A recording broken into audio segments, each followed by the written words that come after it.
てる青い星にありがとう You can fly again 太陽浴びて You can fly away 世界は君の輝きを待ってる大地を踏みしめて君は目覚めてゆく天使の微笑みで連れ出して始まりはいつでも遅くないさ何度でも立ち上がれ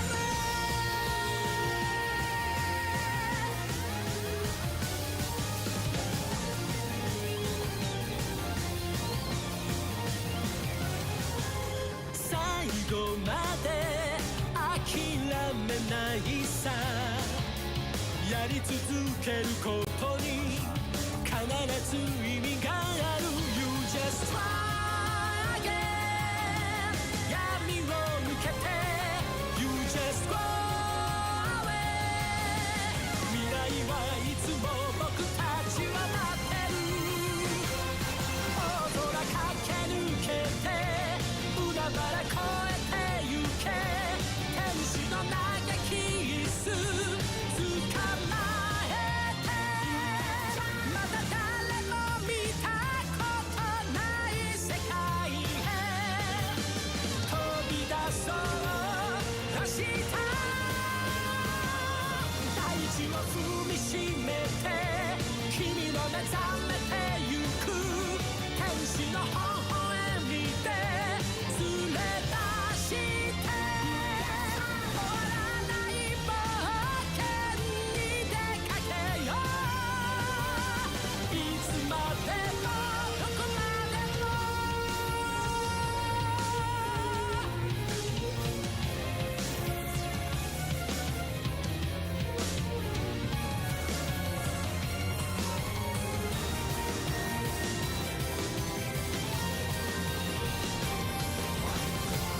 流れ落ちる涙勇気に変えてゆく天使の羽広げ舞い上がれ悲しみも痛みも包み込んで強くなれ明日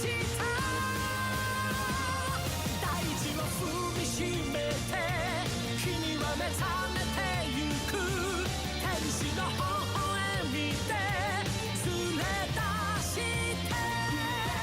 始まりはいつでも遅くないさ何度でも何度でも何度でも立ち上がれ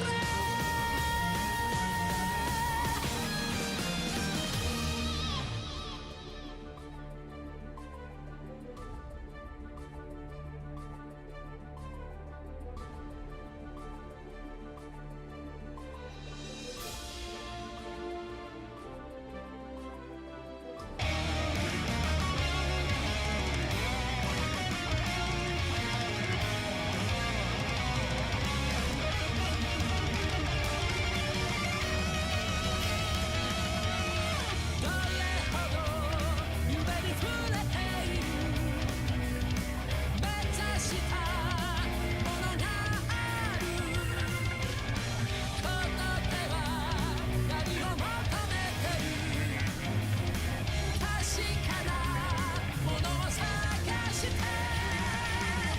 踏み出したらそこに君を Alright, gamers, what it is, Dank and M here. I hope you guys are excited and ready for another entry of Bracket BXB. We'll be getting started with the Dank Gang Hunter x Hunter themed Guilty Gear Strive Monthly Open in our 20th Battle Olympia in about 5 minutes. So stay tuned to get ready to rock.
All right, gamers, welcome all to Bracket number 20. I am your friend, your homie, your host, the most MB Goat, La Creatura, made dizzy extraordinaire, Dank Nin.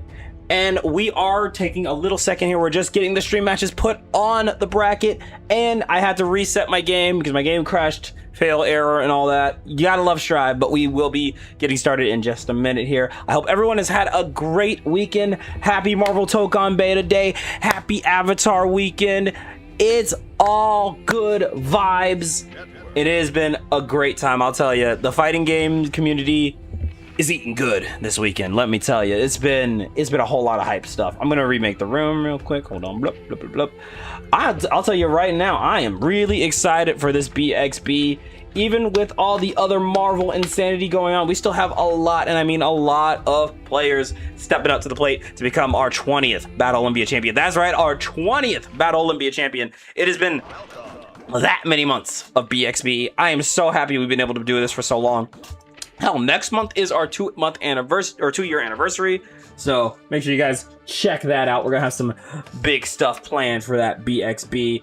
I'm just excited to see some Guilty Gear. We got some great players up in the ring. I see Jack is here. We got Red I Am Not as per usual. Sir Kappa's here. We got some of DxG Zone with Isozaki and On Guard. Kaneda's up in here. We got Vortex. It's gonna be all good. But while we are waiting for the matches to be officially ready to be casted, start GG BXB to see who is where and who's fighting who. And real quick, go give that Matcherino link a click. Come claim a code. We still have a lot of codes left to claim, and there is currently $100, $152 in the prize pool, but we can do better. We can go farther. So I want to see you guys try it out. I want to see you guys claim those codes. And I believe my co-com is ready. Please welcome my friend, my homie, my goat, my Potemkin, LT3. How we doing tonight? We are good. We are great. We are getting ready. We are still hooking up a couple of things here over on the side, trying to ping our players and get our matches set up for everything. But I am hyped for some Guilty Gear Strive. It should be a great time. Should be very entertaining coming around. And we have a who's who when it comes to Guilty Gear Strive here in 2.0. And I know y'all are taking your breaks from the Marvel Tokon and from the Avatar betas. And we want to tell you we appreciate your time spent here with us during Bracket. Absolutely. You know, BXB is always such a magical event. I'm always so happy when we're able to run it.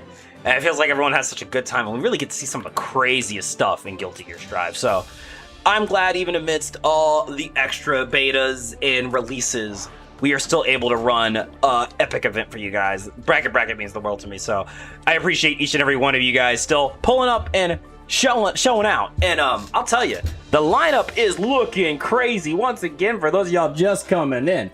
Just a few names you might recognize. We got Sir Kappa, we got Jack the Vanquisher, we got Mookie, I see Rocket Jumper, we got PZ Dove Stuff, Vortex, Kaneda, Crippy, Magician Girl. Like, this is a stacked bracket right here.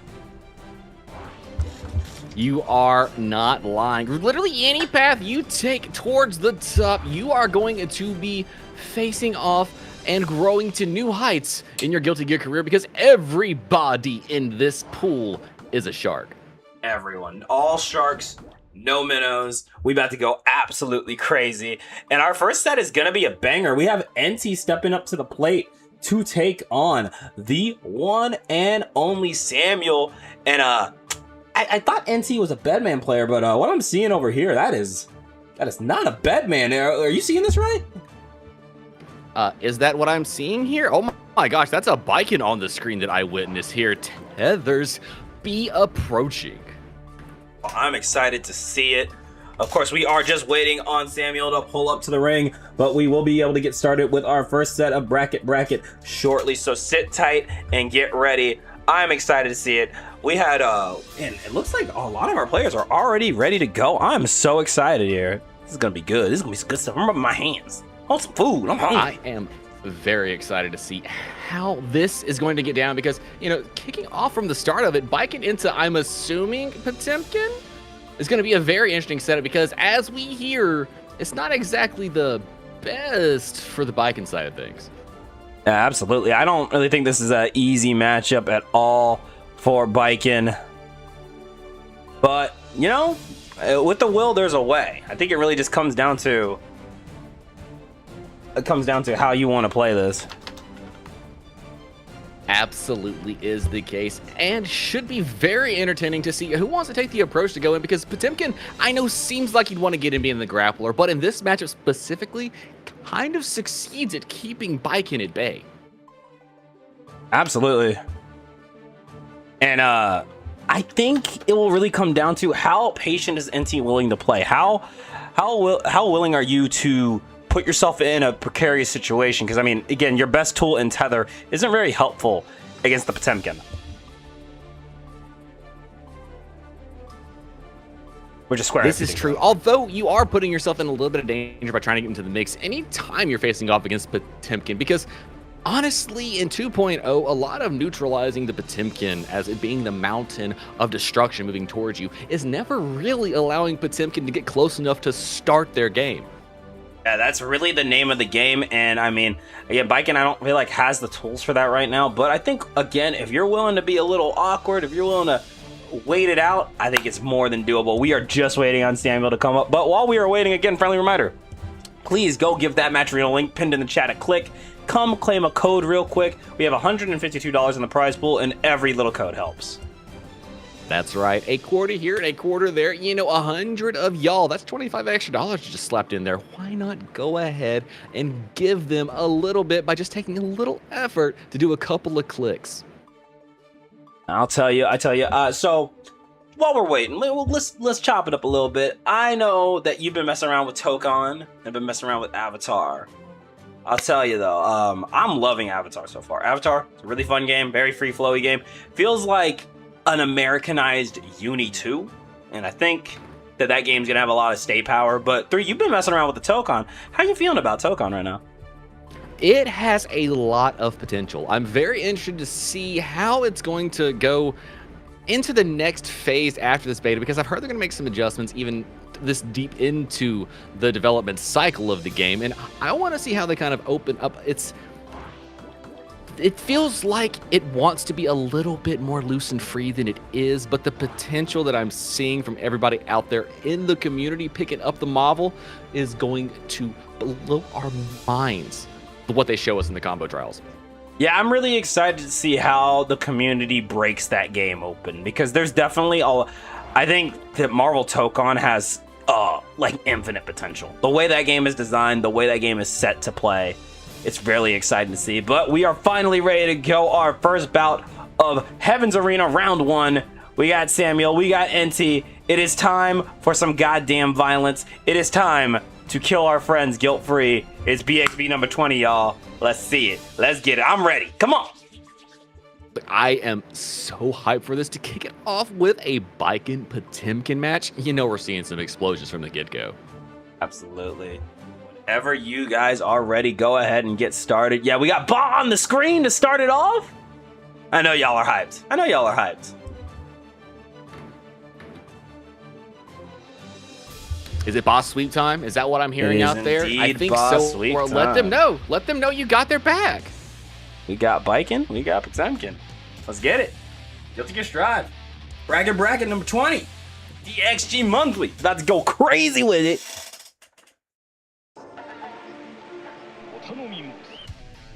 Yes, hitting up with the lap of the Kami with the changes to the stages. We're already going to see a lot more showcases, but already starting off with the Yo Zansen. But there's that 6th stage coming from Potemkin. We are already scrambling and starting off hot and heavy here, 3.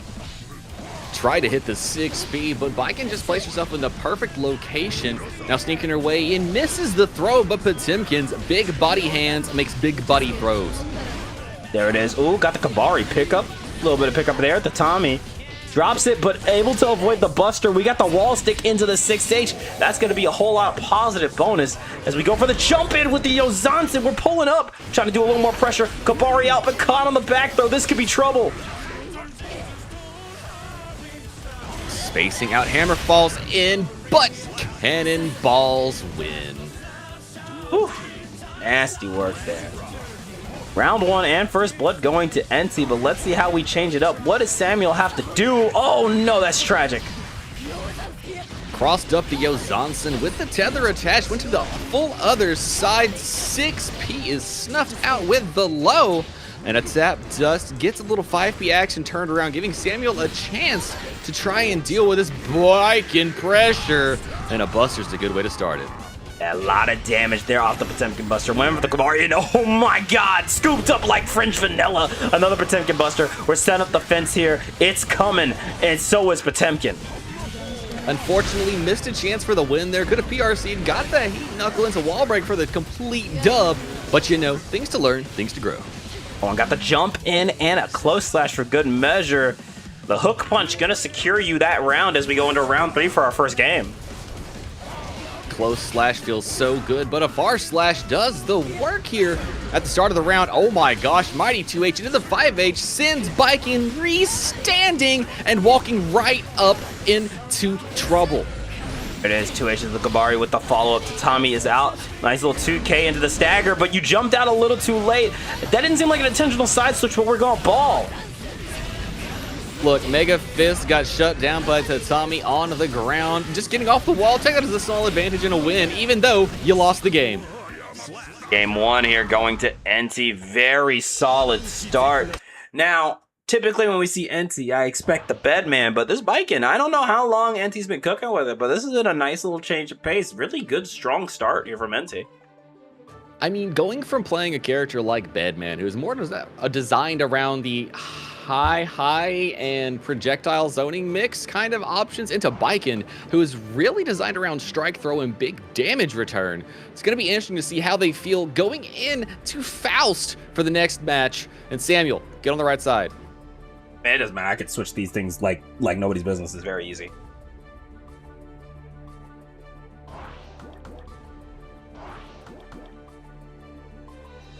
Here we queuing back up. Are we going? Are we just getting back on it? Yeah, we're getting back on it. Taking a little breath here, and yeah, the switch to Faust. This is definitely a counter pick to say the least. And I'm curious to see if NT knows the MU going into this one.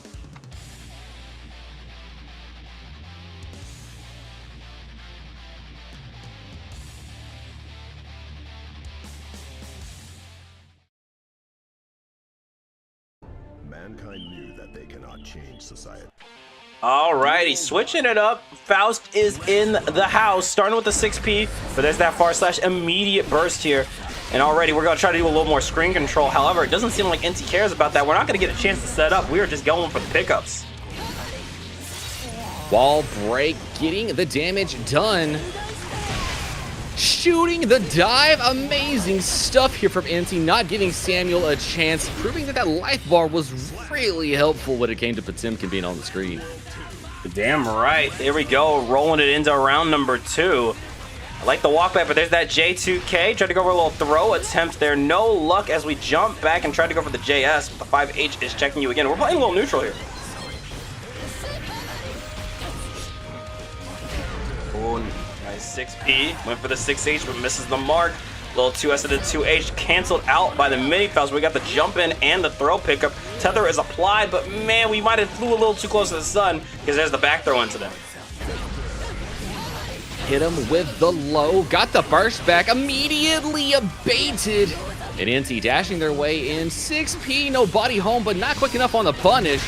Oh no, we let Faust rock with a super point blank range, but cannonballs where the doctor falls is going to give another game to NT.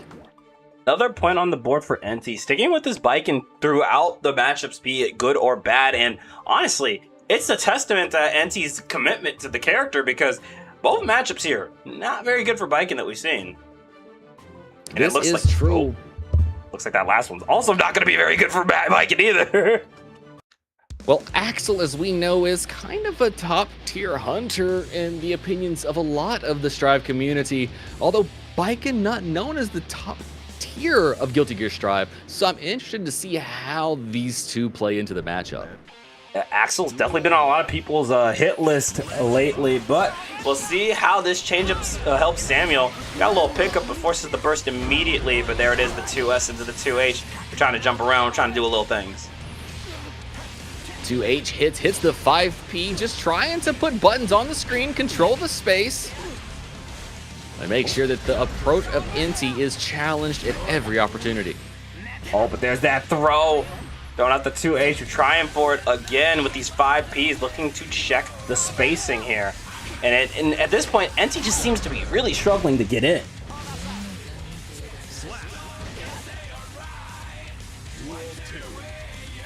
Okay, here we are again. Kill your friends guilt-free, starting with the JS. The tether is applied. Big counter hits the pickup into the Tommy. We got some nice combos here. And the reset with the 6K. Got the pickup to the Tommy again with the wall stick. Your health bar is looking a little past tense here. Hit the cross up with the Yozan Sin. Put the Axel to bed with a perfect, tying up the round count. Beautiful stuff here. Set point for NT. Got the pickup into the Kabari, but misses the follow-up. We're trying to go for another air stall, looking for another jump in, but that's not going to work out. Hold this winner Mantis for me.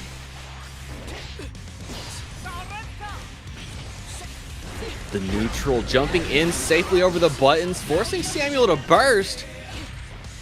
And now just waiting their way out, jumping back, calling out the backdash with the hand cannon. Oh, tried it again. These 5Ps again checking NT. But there it is, the Yozansen jump around into the Kabari. Tried for it, but that 2D is going to seal the deal unless we drop the confirm. No way, this is from behind, right? Okay, nice save there. NT with the jump around on the super. Going to take the 3-0 sweep. A boss sweep, if you will, for our first set. You can't tell me that wasn't peak cinema right there. The Ozansen to the dead zone there for the Axel reversal super to whiff. Come on, that's exactly how you kick off bracket number 20. Gotta love to see it. Gotta love a boss sweep to start off the night. What a great set to start it off with both of those players. Of course, we'll see them again. NT heading over to round 2 of Heaven's Arena, and Samuel heading over to Greed Island a little early, but you know, there's no shame in that, and we could definitely see them again. Absolutely could in the future.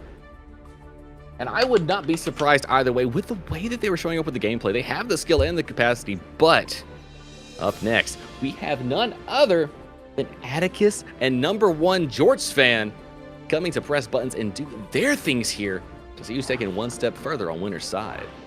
Now, this is exciting. First of all, Jorts, a good friend of the stream, as is Atticus. We got the head of Moth and a member of Ba stepping up to the plate in our second game of round 1. I think this should be an absolute banger. Coming from I Tokan. do concur. Is this Giovanna versus Axel? I am assuming this is going to be a very interesting matchup. I think so too. And you know what, Rocket Jumper, I feel your pain. I played like 19 hours of Avatar the past 2 days. I went back to Guilty Gear, and then suddenly I was just trying to flow everywhere. It's rough. It's rough out there. The new fighting game vibes. Going back to the other fighting game, it's always a rough transition. Wouldn't you agree, 3? I do concur, but you know, that's why you have little tricks about like setting button combos in weird ways on different sticks. That way your muscle memory can kind of automatically bypass it once you get trained up enough. Yeah, that is the beauty of it. Once it's in your system, once it's the memory is in your muscles, it stays there. So hang in there. But yeah, we're about to get into it. I'm really hyped to see this next set. Atticus and Jorts, again, 2 really fun players. So I'm rubbing my hands. I'm excited. Oh, we get to see them kill each other guilt-free. Let's get it. Giovanna and Axel. Let's see it. I'm ready for the hypeness. Now, Giovanna, that step dash, I've heard, is kind of a bane of Axel's existence right now, being able to get through a lot of the stuff Axel wants to put on the screen whenever you're not putting Gio in block stun.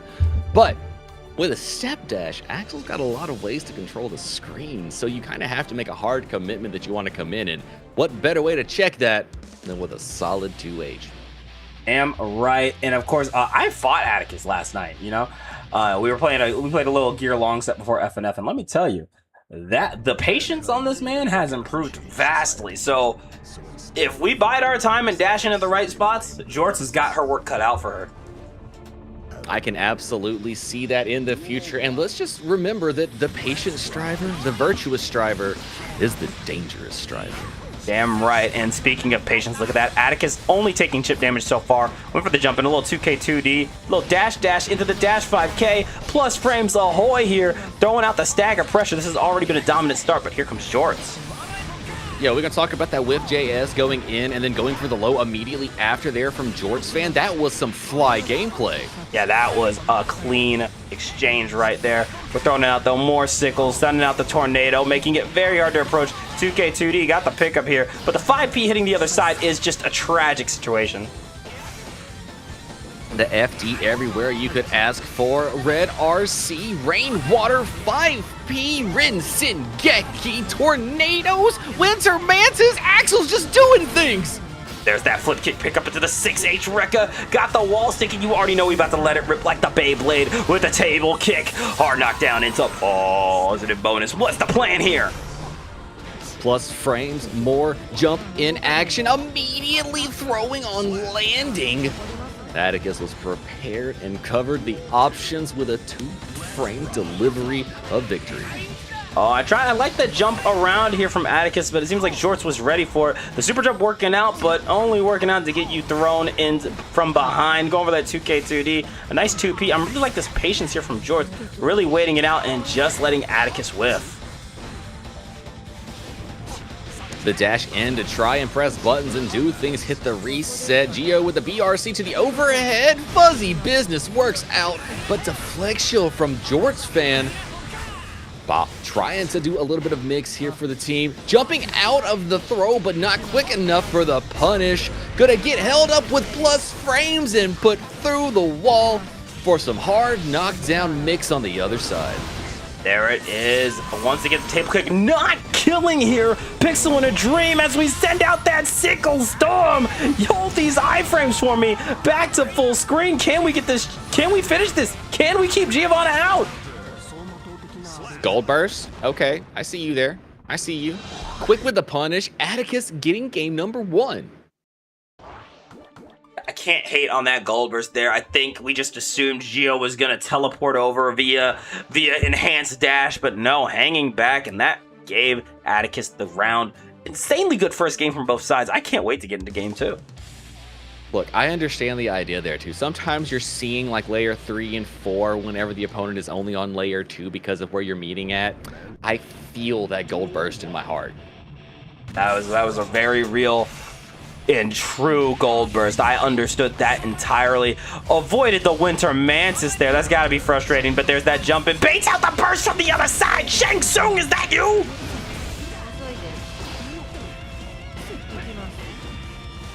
The FD to get space to get off of the wall, but immediately put right back. The throw whiffs Atticus. Quick with the punishment. There it is, the doggo kick. Going for the flip to break the wall and give us a little positive bonus while we're at it. But there we go. BRC to stop the jump in and checking the air approach. However, once again, Jorts able to get out of the way. But hey, have you considered RC flippy kick shutting you down? Look, real talk, I think Giovanna is telling Axel that they can take the tornado stuff over to Avatar. All right, we don't need that in Strive.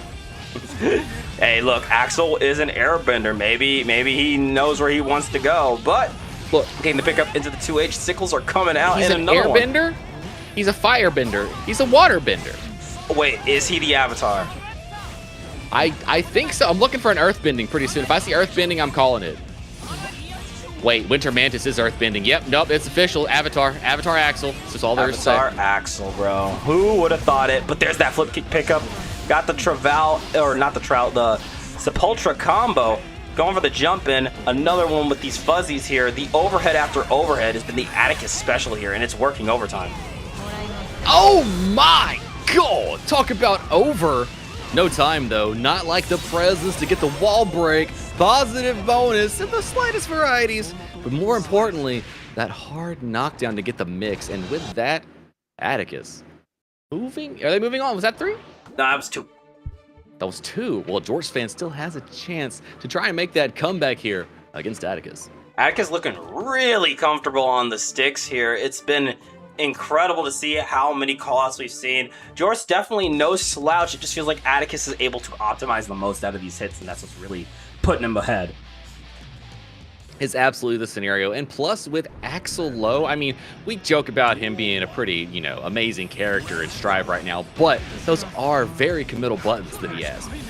Through that, but there's the jump in with the cross up, baits out the burst again with the flip kick into the 2K and the doggo kick. We're going for an enhanced travail. You're never not plus. It's always my turn. Look, Geo is made of heart, and that's where she's always plus. Oh my gosh, not only are you plus, but you mixing in the business. Axel Lowe said, I got some frames of my own. These might be invincible. Show that firebending skill off. Oh, got that jumper around, but there's the 2K 2D. Went for that jump back JK into a little dash throw. But this is the close slash, though. What a great backdash on Wake Up. And George Fan gonna try to do some hardcore zoning here. Calling out the escape option there of George Fan. Atticus 1 round away from taking 1 step closer to top 8. It's like you said, Giovanna definitely on paper and in practice a very tough matchup for Axel because, you know, for Axel to do anything really, you gotta get some space. Giovanna has not left this man's circumference. No, I mean, I think what happened is Giovanna walked by Axel and smelled Leo on him and was like, wait a minute, what is this? I'll stay right here. Well, there's the 2H into the Rensen, trying for it. Another one.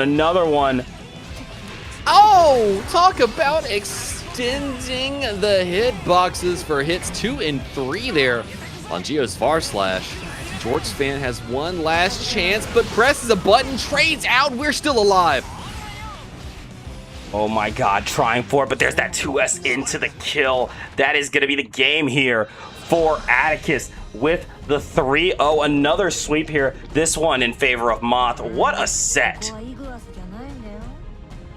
Amazing stuff from both of our competitors.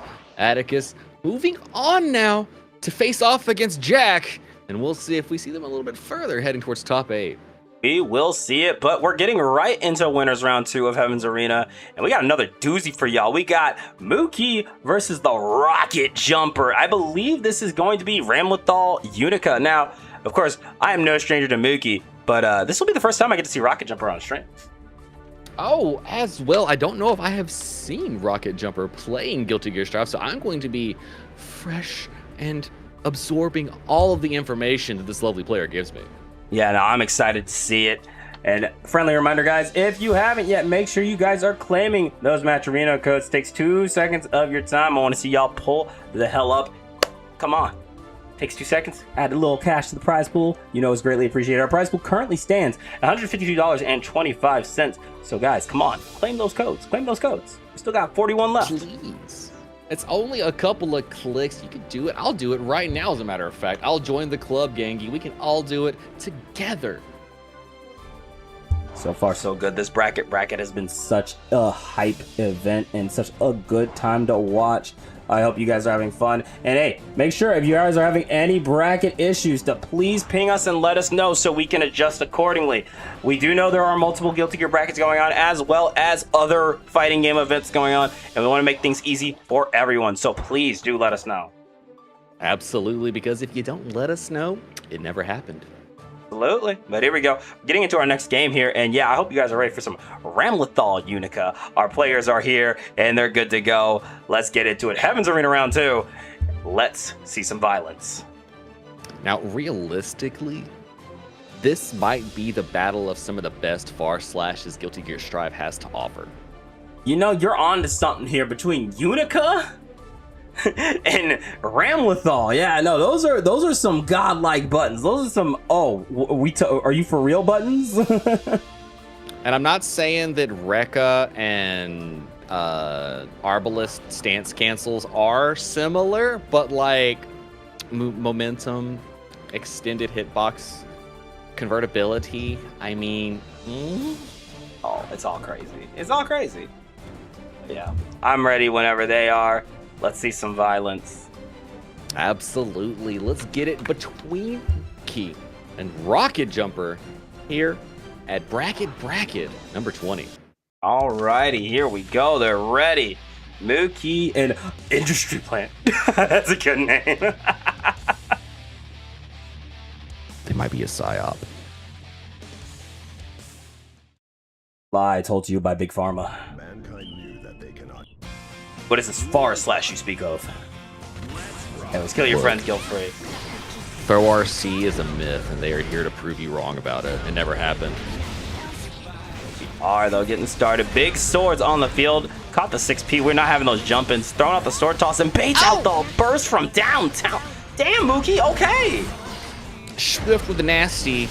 Some of Canada's best, putting it on display for us, but getting routed towards the other side. Oh, that's baited, but no punishment. The jump push it out just enough to keep Mookie safe. Went for the gun dipper again. Another overhead met by the Mortaboto. Oh, but hey, hold this Mega Death Buster. We ain't holding none of that. That sword explosion canceled out. Ow! I'm sorry. Did you grab gun dipper? Fam, you acting like you've been fighting Anju on your free time like that. I don't think you're allowed to do that. Look, the more you know, Dank, the more you know. That was crazy. Yo, round 1 and first blood going to Mookie, but there's still plenty of game left to be played as we go for the sword toss. Explosion pickup into the 6H Rekka and windshield wipers. Mortaboto it and give me some hard knockdown and some positive bonus. Ramla Fall Valentine baits out another Death Buster. Trying to bait the burst. Successful with it. Mookie doing it with a swiftness and slightly disrespectful, if not optimal manner to get game number 1. God damn, man. Who stepped on your J's today, huh? Did Unica do something? Like, bro. Somebody untied bro's ribbon or something. Like, really? You was trying. That's anger induced right there. I'm like, oh, there was some feeling in that. We're getting into game number 2. Yo, I'm shell-shocked from that one. What an insane start. That's that kind of response I give if somebody licks their finger and puts it in my ice cream. Ah, for real. I'm like, did Unica like call you a slur before the set? Like, tell us, it's okay. Nice. Ooh, another 6P. These airways are closed. Thanks in part to Mookie. Tried to go for a little bit of those projectiles, and there's the jump in as we go for the gun dipper. Pulling up with the 5H. This is some good pressure and some good damage racking up, especially with the RC into the Nagihara. Wall breaking to positive here. The blue RC slowing down time, trying to get more mix in here. Guards were crushed. Throws were able, but nothing but more pressure, and the patient and virtuous play here from our industry plant gets the round. I like that. Nice return to form here for Rocket Jumper. That was a really dominant first game, so you just got to dust yourself off and try it again. Look at that cat scratch fever pick up into the 5K with the sword toss and the windshield wipers to break the wall. Give me some positive here. 6P tried to do that thing again. Far slash confirms, hits the wipers straight into a proton cannon. That's gonna be perfection on the screen. God damn, blinking you miss it round here. Mookie is not letting up, not even for an inch here. Rolling with the Rekka. I like the walk back, but immediately caught by the 5K, and now this is gonna be an onslaught right here. What a combo! And we're not even gonna break the wall. You're still trapped in the corner with Ramlethal. Gold burst at just the right time. Mookie cooking meter, bringing options, charging dust. Okay, yeah, you definitely want to burst that. You cannot hold that. You will not hold that. But getting caught by another big hit into the windshield wipers, DP going to save you here. But Industry Plant, also known as Rocket Jumper, has their work cut out for them. That's another game from Mookie. Absolutely dominant showing here from Yokai's on. Look, I'm just going to say, I don't agree with that. I think that should have vacuumed. That DP should have vacuumed right there. It got the touch. That was a Bridget punishable on hit situation yet again. That was bananas. Bananas. I did not expect that to confirm. I did not expect that to work. I'm just as stunned as y'all are. I mean, I saw Ramblethal get hit by a DP and then wake up and win. That's just hashtag Ramblethal things maybe? I mean, that is what we're seeing here. That is the Ramlethal what? Oh, hold on. Sorry, I'm just fixing something Float real up? quick. What? What? Your you blind float up? I'm sorry. It's up at the top. I got you. Oh, there we are. Starting off, jumping to the skies, getting a quick knockdown here from Rocket Jumper. And Mookie runs up to throw before explosions. This Ramlethal pressure. There's like 3 mixes that you have to hold because throw is such a dangerous option. My goodness, throwing it out again. A little tap dust action. Got the pickup into the 5K with the windshield wipers. Wall break into positive once again here, but there's that big 5H. Got the pickup with the close slash. This is the Utica confirms that we know and fear. And tried to go in with the jump in, but it seems like Mookie was just ready again. The tap dust is going to be all it takes to get the round. One more round for Mookie. Rocket jumpers back against the wall here, trying to stay on winner's side. Oh, there it is, the 6P into the Rekka. Once again, empty jump into 2K2D. Pulled up, but caught on the back throw. Excellent play here from Rocket Jumper.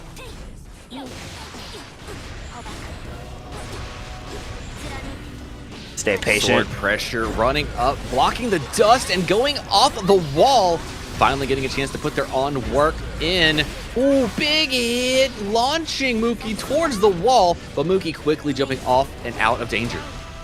There it is, another one with the gun dipper hitting. There's the 5H trying to go over the follow, but met with another Mortabato. We're in some trouble here. Gun dipper coming out though. No burst to save you. I think this is gonna be a dead ram. Put a round on the board. It's only going to take one more for Rocket Jumper to put a game on the board. Spinning the burst, trying to stay alive, but Mookie now smelling blood, putting the pressure on. And here we are. Sword toss out a little 2K to the 5K. Rekka gonna hit the mark. 6H into more Rekka. Look at all this pressure. Good lord. Oh, far slash, crossed up, got the burst. Mookie closer to the wall, but as Ramlethal, fighting your way off of the wall, not the most challenging of occurrences. Oh, but another far slash winning it out, and that RC not enough to get the kill here. We're throwing out the sword toss, and the cross up into the close slash will do it. Another 3-0 sweep. I'm sensing a trend in these pulls here. Players are here to fight. They're here to roll. They're here to rock. We are not wasting no time here. Mookie with a beautiful set there. Like we said, we are bringing friendly hostilities and a festival of violence to Guilty Gear Strive, the likes of which are rarely seen. It's been insane so far, but we're getting right back into our next set here. We have Kaneda. I think this is, I want to say this is his first bracket appearance, but I could be wrong on that. Going up against Moth and DxG's own Isozaki. And I know for a fact, I think that this is his first appearance on BXB, so I'm excited to see this. I am very excited myself, getting close to that top 8 qualifying position here. And I'm interested to see if Kaneda or Isozaki shows up. Who is going to walk away with the Sin Championship eye patch and flag? Well, that is not what I expected to see from Kaneda, but I welcome it. I think this, I can confidently say, we have never seen a Lucy in BXB. Lucy? Lucy. Real Lucy in 20? Wow. I mean, maybe Isozaki knows something we don't. That Kaneda knows something we don't, because I did not expect to see this. Here we go with the wall break into the positive. And I mean, first of all, Lucy already a really interesting character, just given the quick hack mechanic and the absolute speed she has. But the real thing that just really puts her over the edge here is how often are you seeing this character through? I mean, honestly, that is the case, because not everybody plays Lucy at the highest level or shows you exactly what they've got in the kit. Absolutely, but there it is, a nice counter hit, got the full pickup, but misses the mono wire, but that's all gravy, baby. We got that tap dust, we got the close slash, and we got that 6H to break the wall and give us first blood. Hey, starting it off, little far slash into the swift movement, but here comes Iso getting checked by the DP. Look at that Abare into the mono water, nerve state applied. Hit the DP, trying to get off of the pressure here, but Kaneda not giving Isozaki a chance. Isozaki trying to burst to get some space. There it is, the 5K into the 2D, and the, well, I'm just going to call it Lucy Dipper. I know it's a Rekka, but still it's funny to call it that.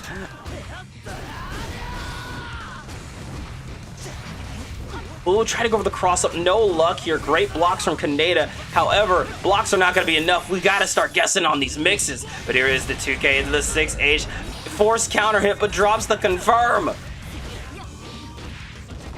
The 2K2D finally getting a chance to play the game here, blocks the burst all the way to the other side, and as you see, the life bar of Lucy is draining with a quickness. Yo, DP meeting DP, and oh my god, the JD dive kick to save it. Kaneda gonna take game one with the Lucy. I'll tell you, man, a Lucy in BXB today was not on my bingo book. What a just surprising turn of events. I have to agree, not what I expected, but hype to see it. Taking game one, and let's see if Isazaki makes some adjustments, remembers the way around the Lucy matchup, because like you said, Dank, it's not every day you get to train up against a Lucy of this caliber. No, absolutely not. And I do think that this has got to be an answer to the Sin matchup at all. You know, some people not really big on the mirrors, and I can't say I blame them. So it's good to have a character in the pocket that, you know, you feel comfortable with and feel comfortable like playing into. The overhead on the approach from Sin gets the connection, and big buttons from a distance here, straight into some installing. We got the body hacks going on. Tap the dust, got the launch, wall stuck incident straight into wall break. That's going to be positive bonus once again. Try to throw out the 5H. Good block there from Isozaki, but caught on the 5-piece. Said no jump-ins for you, but misses the last hit. But we got the 2K2D and the super to get the kill. Oh my god. Kaneda is in the zone.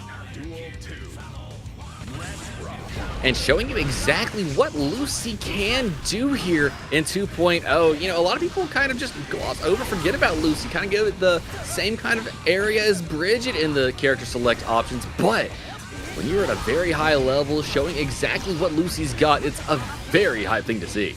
Absolutely. Oh, going for the eat. Try to go for the 2H into the slide. Little J scuff as well. However, again, Kaneda just ready to wait it out. And Kaneda definitely has an advantage going into this. Not just because of the Lucy pick being really rare, but the fact of Kaneda has played Sin for so long. He's got to know a lot of the tricks.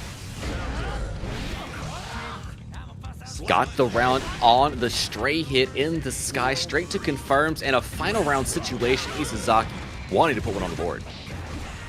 Our little beak driver action pulling up with the back throw incident. Close slash in to nerve state applied. We're trying for it. More pressure, more nerve state, but caught on the DP. We're not trying to hold none of that. Buttons from far away. Quick confirms. Mono wire for some hard knockdown. And Kaneda mix incoming. Beak driver gets the distance here, but one step forward and you're holding mono wires.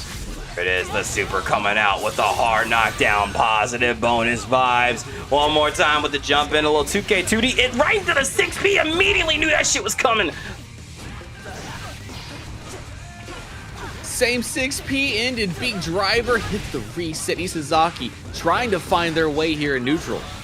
Oh my god, and the Beak driver 6P again.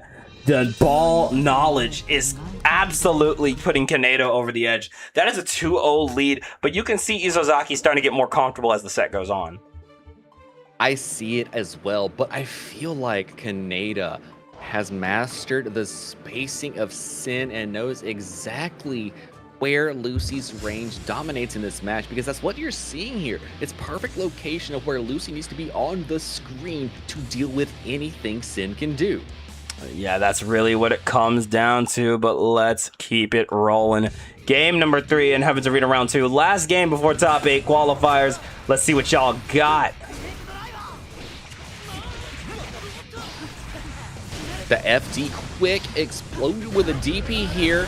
Counter hit quick burst as well. And straight into monowire, wasting no time. No wall break though, just a little bit too far away. There it is, going with the Beak driver slide in, waiting it out. Big 2S into the Beak driver, and a Tyrant Rave with the clean hit. Let's break that wall and let's get us some positive bonus. The low opening up Isazaki. Maybe a little body hacking. Worked the way in, went for the dusty business, but settled for the throw on the approach. Nice. That's another game for Kaneda at set point here. One more round needed to head over to top 8 quals. round start, wall break, Kaneda not holding anything back here. The control here is insane. Nice walkbacks waiting it out. I like the 2P action, but caught on the DP once again. Sliding in with that swift movement. Again, the patience from Kaneda, the checks from Kaneda's. They're just all pushing him over the edge. Far slash quick hit, goes for the charge, Dust to get the launcher.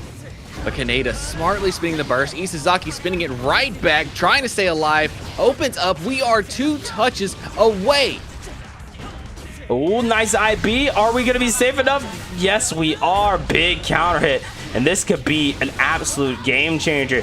Look at that. Meter is racking up. You got a bar of tension. But there's a throw tech here from Kaneda and caught on the low. Will this be it? 3. Looks like we're going to get the launcher reset. Big counter hits. And the conversion at max range is going to give Kaneda the 3-0. And get them into their top 8 qualifying match. Noticing a trend here. Wow, wow, wow, wow, wow. That was crazy. Great stuff from both sides. And I hope we get to see Iso in the loser side of the bracket. I hope he's able to make the Greed Island run because it was nice to see him in bracket. I do agree. And after making your way this far in bracket, you are putting yourself in a really good position in the lower half of the bracket to make that run towards top 8. All right, here we are. The next game coming up, I believe, is if I'm reading this right, 3. Is this a Valiant team kill? Fam, it looks like it.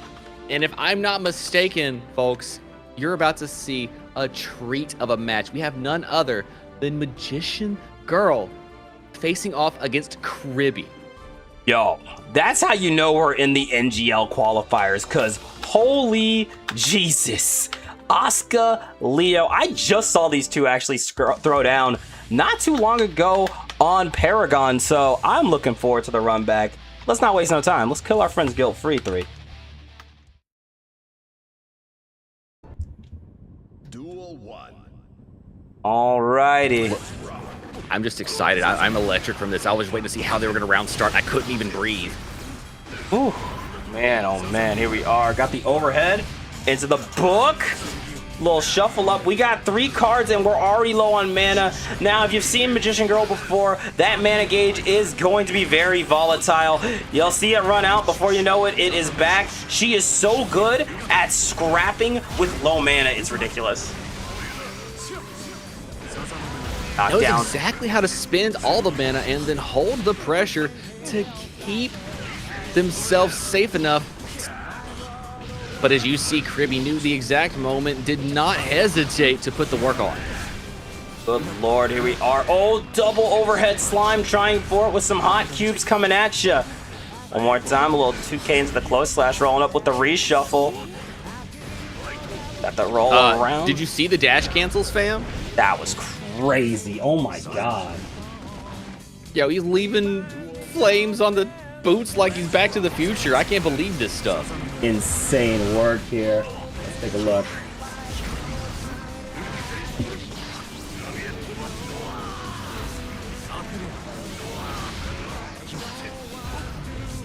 Wow. A knockdown. We're trying it again. The flash kick coming out. Another one with the projectile, the 2K2D into the slime pickup, got the side switch, and here we are with the book, but misses the last hit, tries for the overhead, and there's the cubes. More.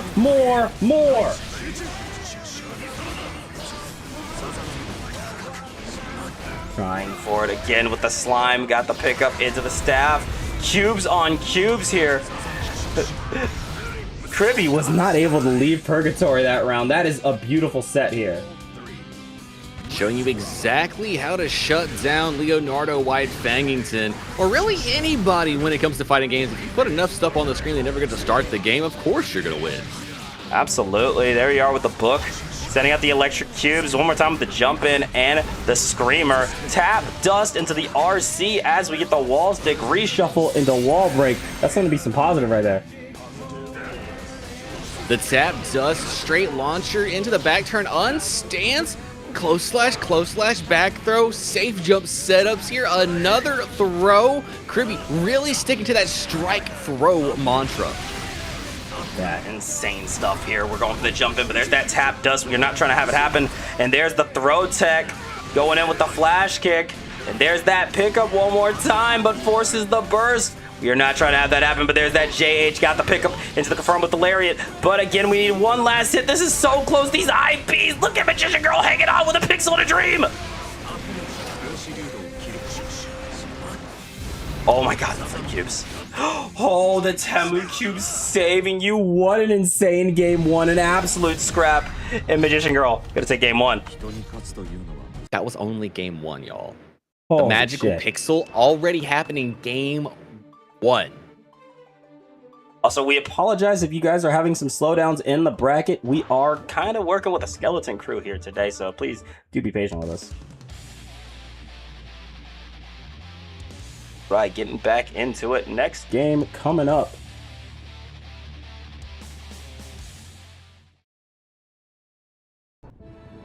Duel 1. Back at it again. We are going to kill our friends. Guilt-free got the pickup, but immediately forces the burst. Projectile is out, and here we are with a quick recharge. Get ready and watch out. Flash kick out. The delay, but then an immediate back throw incident. Magician Girl working their way in. Tried to go for the Dusty business, but Kribby was not having any of that. We are explosion out with some of the cubes as well. Electric cube able to do some stagger pressure, a little 2K into the 6K, but there it is, the flash kick as we immediately burst it, and look at that big old counter hit here, 3. Ooh. YRC on the cross-up knew exactly where to counterplay Leonardo. The 2D and the overhead launcher, this is going to be more than enough for the round. Absolutely incredible round there, but we are not done. We are going to keep it going.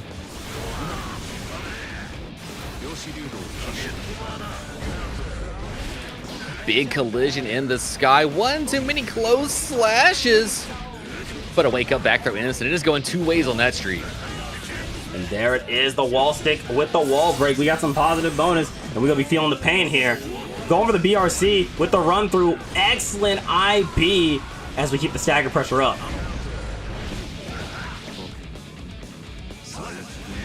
Dash up quick into the 5P. Kribby sitting on burst. Magician Girl not too far behind, but the first touch going to Gaff Tua. About to spit some mix on that thing. There it is, big counter here. Got to pick up the volcano, but an immediate burst. So here's the cubes coming out. I believe this is bouncy staff? I'm not sure. I can't remember off the auras. Oh, pick up with Opens up with the low after the BRC mix. Guard crush, more lows. Oh my gosh, challenging the overhead with a faster button here. Magician Girl showing you they have read the book of Leo, knows all of the ins and outs and how to survive against this champion. There it is, wall break into positive. We got rolling with it. Going for a quick recharge, and Mana is back in business as we throw out the cards. A little electro cube, sending it out with some more slime. And there we are. We got to hang back. We got to wait it out. But there's the lariat. Look at this volcano pickup, and that's a kill. No more sleeps today, 3. We are going to keep it going. Tied up 1 apiece. That's what I love to see, Dank. Everybody's getting breadsticks out here. We are eating heading into top 8. Excited to see it. Once again, y'all, make sure you're claiming a Matcherino code if you haven't. Link to the Matcherino is pinned in the chat, so be sure to claim one. It does us a lot of help, and I hope you guys have been enjoying BXB number 20 so far. That's right, we're working our way through pools, this fight, and one more before our top 8 begins to become decided. The cubes are out. Went for that back throw, where that back turn stance, but an immediate burst here as we send out some flame cubes. We are rocking and rolling. No more mana, but no problems. Spinning the burst right whenever Magician Girl gets their mana back, but everybody is going to be holding damage now. No more escapes to be had. Wall stuck incident, and Kribby's life is fleeing quickly. This is a rough situation to be in, but there's that pickup. We got the full confirm. Oh, but that JK into the RC. What a play as we set up the staff. Are you ready to feel some pain? The dust is blocked out. Oh my gosh, Cube opening up Kribby, and the second Cube's gonna get the round. Alrighty, let's keep it going. Kill your friends guilt-free as we get into round number 2. Cubes are out. Got the 5K into the book. One more time. We doing the stagger pressure screamer, setting up the staff here, and that means it's time for some guard crush. Tap and dust bursting out of the problems at hand.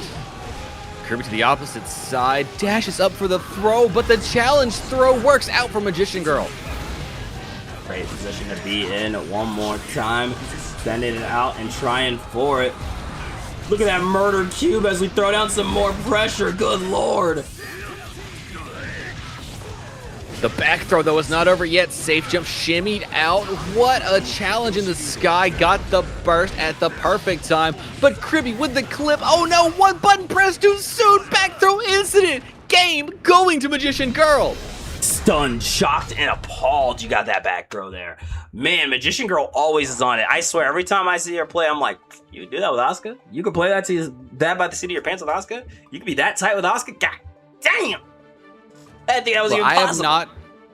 I have not seen many players take a Nagoriyuki approach to playing a character like Asuka, but I like what I see.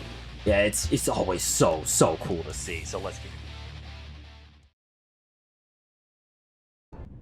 scored now 2-1 in this Team Valiant team kill. Get it. Only one person can remain in the Heavens Arena and head over to NGL on Heavens Arena side. So who is going to be able to do it? We got the close slash into the 2H. And we're out of mana again, and this is looking dire. Look at the stagger pressure here, 3.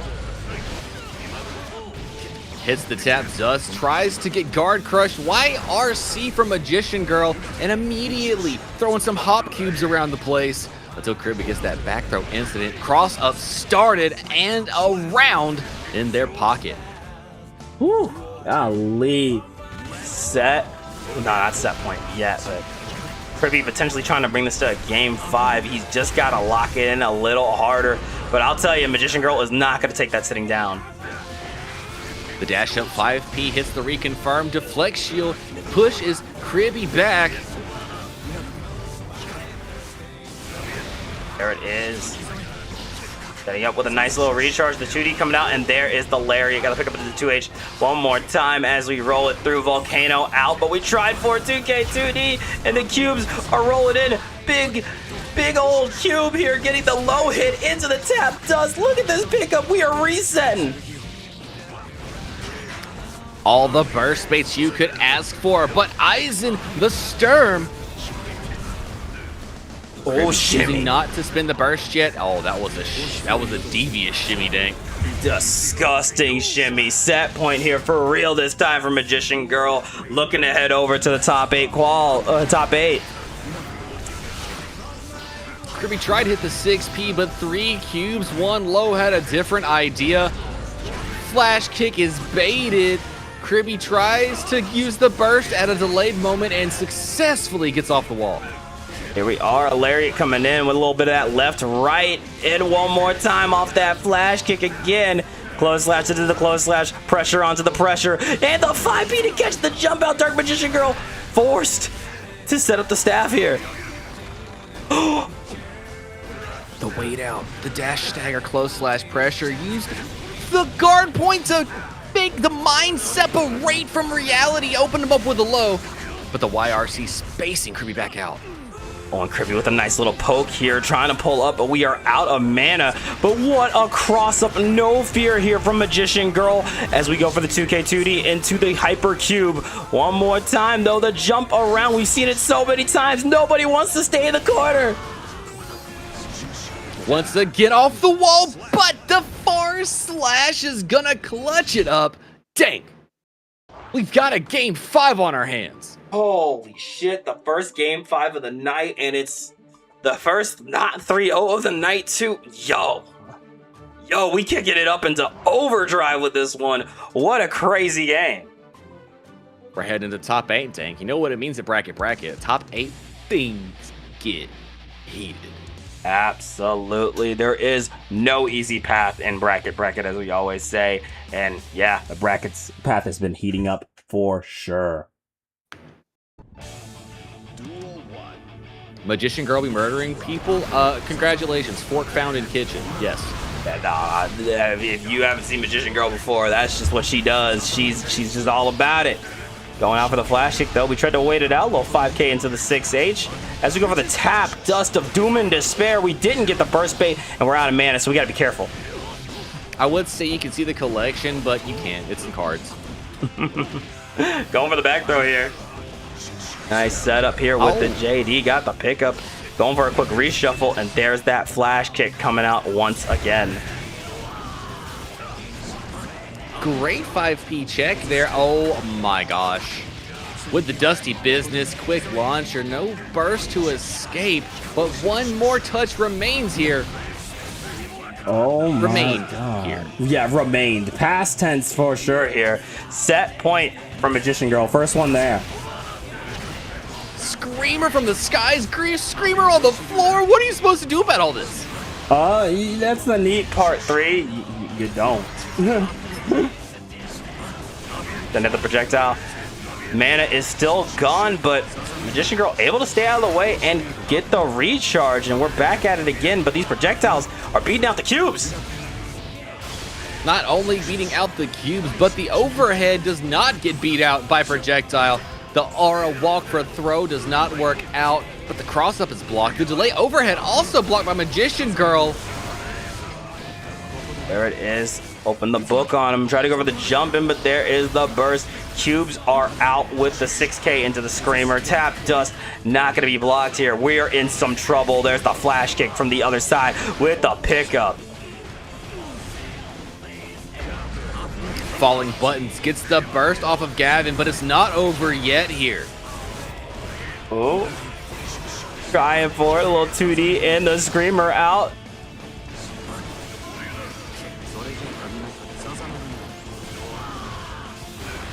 Ooh. Waiting it out here. Look at this. Oh no, runs to the cube, but it's not over. We're still alive.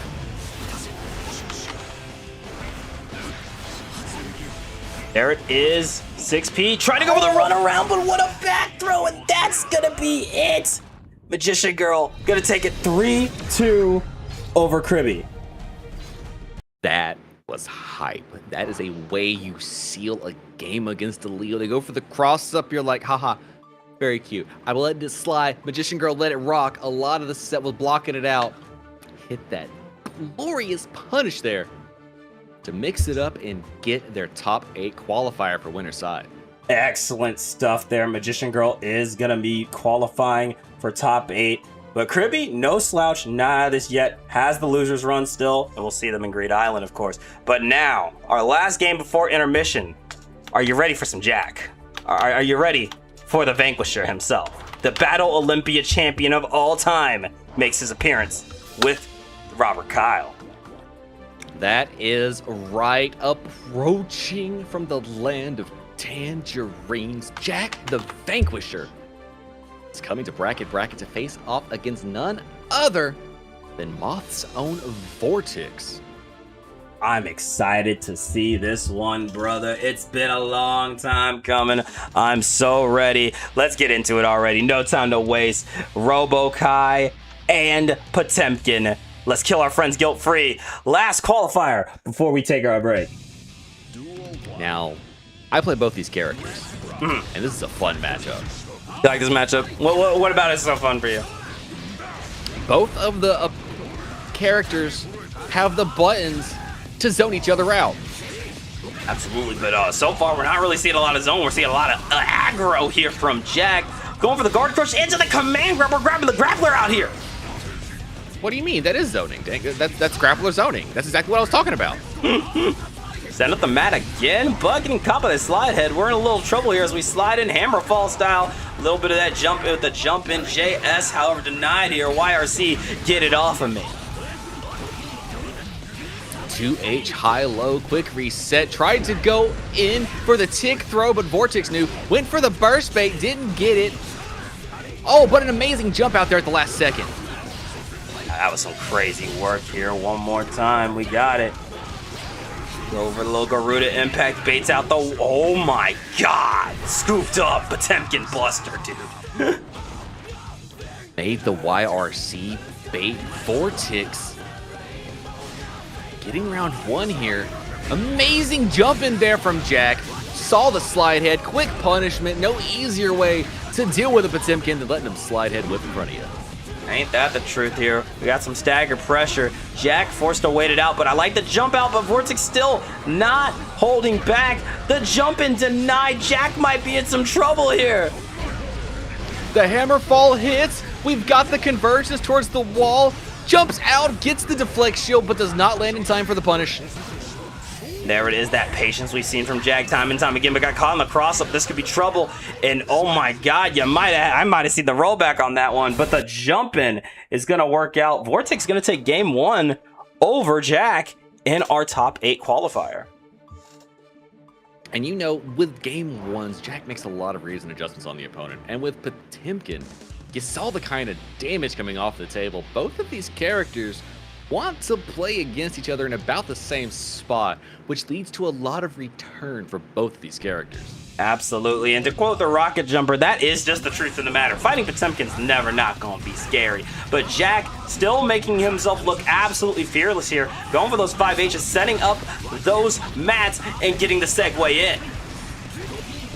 I mean, the way you deal with Potemkin is don't be afraid. The moment a Potemkin smells fear, something inside of them just flips a switch, lights a fire inside their hearts. Those burly Potemkin busting hearts. Damn right, baby. Over the 5H, try to go with a slide and a segue. Good defense again from Jack, but getting caught on the overhead. This could be troublesome. Golden burst from Jack. Oh, presses the 5H into Hammerfall though. YRC on the delay, perfect timing for it. Oh, but there's that jump in again, denied here with the heat tackle coming in. Vortex in prime form here as we go for another jump in, and the 6P denied. What a stubby 6P. I saw the vision, but again, the timing just a little off. Oh. Big hits, full confirms, trying to find their way in. Oh my gosh, the just block leads to the 2 HPRC, but dropped tumbles here from Vortex. Oh, good block. A little 2K to the Garuda. Big hits into the heat tackle. That's looking like trouble, but Jack's setting up the mat again. We are just playing it patiently, and here comes that segue yet again. Overhead connections. What a backdash on the lucky launcher. Way to get out again, and these jump-ins just not working out for Jack. Vortex now up 2-0 in our top 8 qualifier set. Now, I don't think we're going to see a switch from Jack. I think Jack is pretty committed to this RoboKai pick, but what do you think we need to see change up here? I mean, they're doing everything correctly. They are staying exactly at the spot you want to, but if you want to get returns with RoboKai, you have to get into the danger range of Potemkin. And Vortex understands how opponents want to play into Potemkin, and you see them making adjustments to counterplay those types of ideals. That's really what it comes down to, going for the jump in and the throw. Another Garuda impact into the flick. Another Garuda. We got the 2K 2D. We're not trying to have it. Look at his back throw. We might add the spacing down. Jack is changing up. Calling out the backdash with a little adventure from Charlie. Getting the burst off of Vortex and now smartly staying far away from the issues at hand. Exactly the smartest way to do it. But the 6H covers so much ground now from Potemkin in 2.0. Oh, but there it is. A beautiful 6P. Got the 2H pickup, and we're setting up the mat. Look at that. We got Tangerine Dreams and then some as we go for the segue in and the wall break. Give me some positive bonus. Potemkin 100-meter gold burst here from Jack. Trying to wait it out and be patient. No reason to chase. Just trying to wait it out. 5H, 2K, 2D, and there it is, the JH to get the kill. That's a round for Jack. Can that be the tide turner we need to see? Trying to dash block safely into Potemkin danger zone. Oh no, the 6H hits, but the drop optimal here on the double dash in approach. Oh my gosh, the back throw incident. Gonna get out one more time. Good defense, but got the jump in. Big damage here. Can Jack save himself? This is a precarious situation.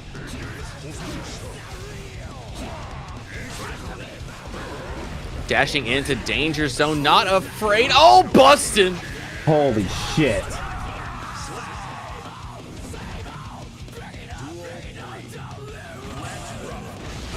Once again, we're trying for it. Sliding in another one with the JH, rolling in with the segue.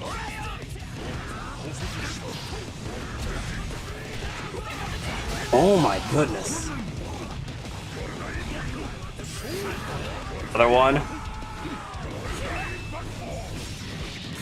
And Jack might be able to save this. Look for the jump in.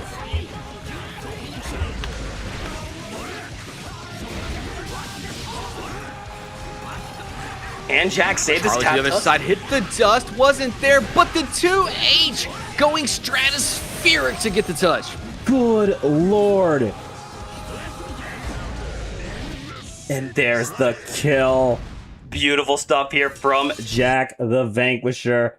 Gonna be bringing it to another game here. Wow. Just wow. I mean, can you ask for a closer and more exciting set to qualify for top 8? This is insane. This has been an insane set, man. I'm loving what we're seeing here. It is still anyone's game. Who is taking this? Duel 1. Let's rock. The 6H straight into Garuda Impact mix. This is danger zone no matter who you are. Oh my god, Potemkin Buster. Jack is in some trouble here. Trying to stay in the FD. Good jump out with the JH, a knockdown, and shock state applied. Big command grab here. Look at this. Put on that pressure, Jack. Lucky launcher straight into Charlie. We run up for the throw, gripping the grappler. Went for the Charlie, hit again, overhead, connects. Jack gets the wall stick, goes dashing in. Show me Muda, Dama. There we are. Wall break into our knockdown positive bonus. Oh, but the back throw catching Jack here. We're in some trouble. A little 2K2D action with the slide in one more time. Segue out.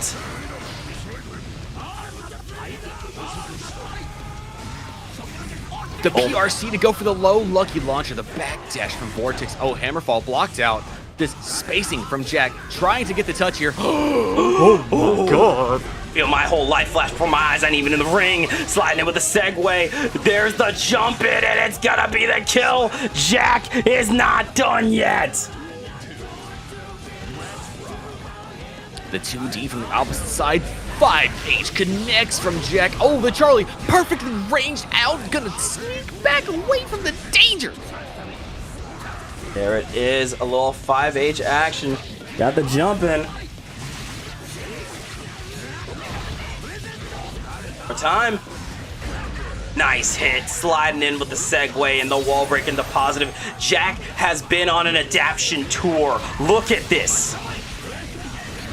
Take and assimilate the knowledge of your opponent and turn it against them when the chips are in your favor. Perfection on the screen. Jack starting to make that comeback. I'll tell you that we are watching an entirely different set than we saw back in game 1. Jack has gotten the download. It is so impressive when you can see someone real time figuring out the matchup, but Jack is quicker than anyone. There's a reason this man has won more brackets than anyone in Guilty Gear history. Is exactly the case. Putting it on display, you see the vastness of difference from the start of the match to the end of the set here. Duel 1. These two players are leaving it all at the cabinet. Okay, here we are again. He started. Little Garuda impact. There's the burst.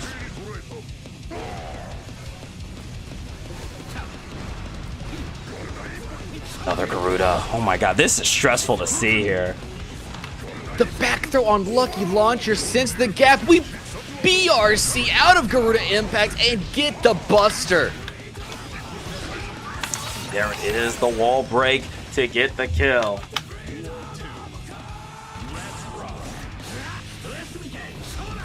Trying to hang back a little 2K2D. Oh, look at this pickup.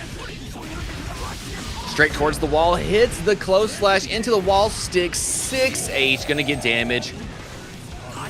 BRC on the way in, trying to catch Vortex flinching, but an amazing backdash at perfect spacing keeps Vortex safe. Again, we are just throwing it out. There's the segue out. Trying for it again. Another confirmed. And I'll tell you, Jack hasn't taken a single hit this round. That frame trap a second ago was amazingly disgusting. I don't even know. Oh my god, what a back throw incident! Lord have mercy. So tight in the FUF, the fuck you fence is out. Yo, I was not guessing right on that. That's hard knockdown and positive bonus here. Jack is in some trouble. YRC got Garuda off of the business. The 2K2D goes for Charlie, gets the hit! Final game, final round here at BXB top 8 qualifiers. Slide The in 6H is punished by Jack. Amazing, immaculate, spectacular footsies. Oh, but the jump in, hold on. Jack not giving up the burst, not yet, but there's that knockdown again. We're sliding in. I've seen that stagger pressure before, but Jack looking unfazed plays the spacing game. The dash in, overhead's blocked. The dash up to flick. Jack jumping in. Oh, back throw incident. Oh, this is so close, but there's that JH. Jack has needed that counter hit. The defense has been immaculate. Shimmy neutron as we come on in. Oh, BRC with a quick rocket, but got the backdash. We are gonna burst right out of the goal, burst right back. Fort is so close to making history here. Slide head on the way. The 6H hits Jack on the approach. Charlie overhead. Vortex opened up. 2K, 2D, Lucky Launcher, reset. Oh my gets God. the throw. Jack gets it. Jack with the muda.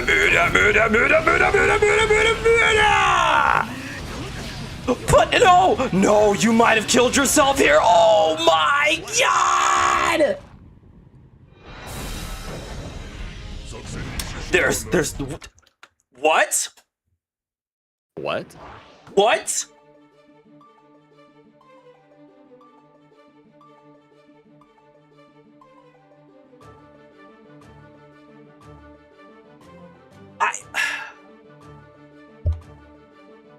I know we're supposed to say something, but I am stunned.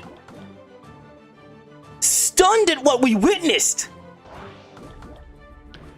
It was an accident, by the way. Go in for the chat. Accident. Oh, Jesus, dog. Whew. Probably put his hands down, and it just perfect. What a set, though. Tragedy struck. I'm wired. Vortex moving on to winner's side. Jack going down to the lower half to fight their way. Try and get into top 8 here on the lower half of the bracket, but we will see more from our competitors after this short break while we wait for the rest of the competition to arrive. And real quick, I'm sorry, I'm still in deep disbelief. What the fuck was that? Claim the Matcherino codes. Go click the link. Takes 2 seconds of your time. Go put some extra cash in the prize pool. Thank you guys so much for supporting Bracket. I hope you guys have had a great time in pools. I hope you guys have vibed. And this top 8's looking kind of crazy, ain't it, 3? Who do we got in top 8 so far? So far, sorry, I was trying to clip that to send it to Will It Kill just so we can make everybody lose their Sajam points. What was that, dude? What was that? Look, I would lose my points on that bet. I would have lost my points easily. I would lose my points there. There's nothing I can say about it. Would have lost my points.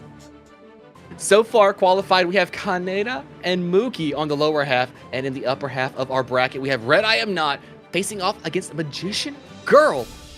And then we'll have Vortex, who we just witnessed, facing off against Sir Kappa to fight for their way towards winner's side of grand finals here at Bracket number 20. And on the loser's side, we have Kribby versus Isozaki to see who's going to make it there. Mookie has qualified through Greed Island, as well as Kaneda. And of course, Jack is going to be taking on Rocket Jumper to see if they can make it to the loser side of top 8. So you don't want to miss any of the action. We'll be right back after this short commercial break. We should be starting top 8 in about 10 minutes, so stay tuned.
僕らにどんな世界が道なき道の先に待ってる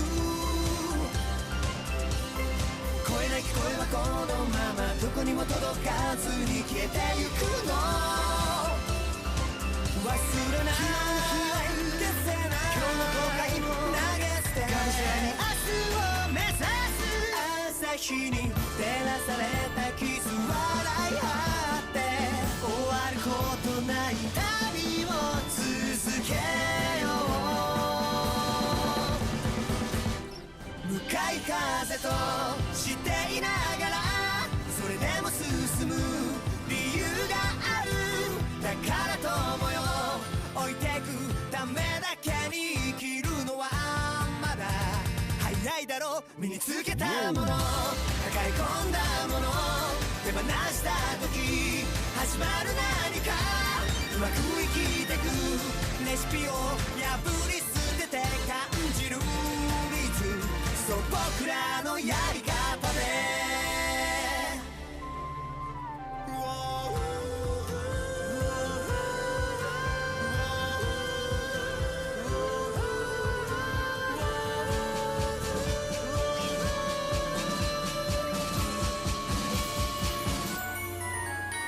夜の風が記憶をかき乱す逃げ出せたはずなのに同じ場所一人ゆらりのらりくらり月を眺めて君は救いを願う長い旅路僕ら強くなったでも言えない傷またうずき出す何も言わないだけど僕は分かってるからほら空が明けゆくいるよそばに一番近く今はただそれだけでいいからいつかそっと言いかけた夢の続きを聞かせてよ聞かせてよ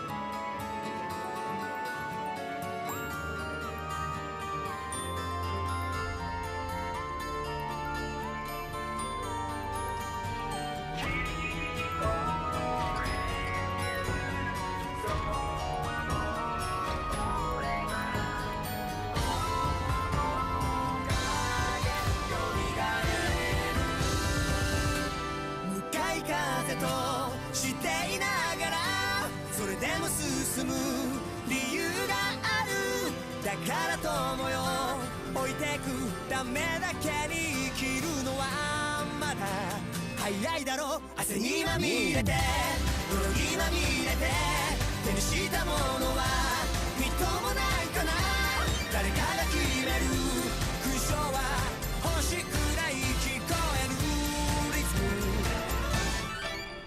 いるよそばに一番近く今はただそれだけでいいか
距離一体指で弾くコインが空に舞う僕は一体どっちの結末願う距離一体光り輝くほど遠くない影ならばここへと向かってゆく重なった二つの未来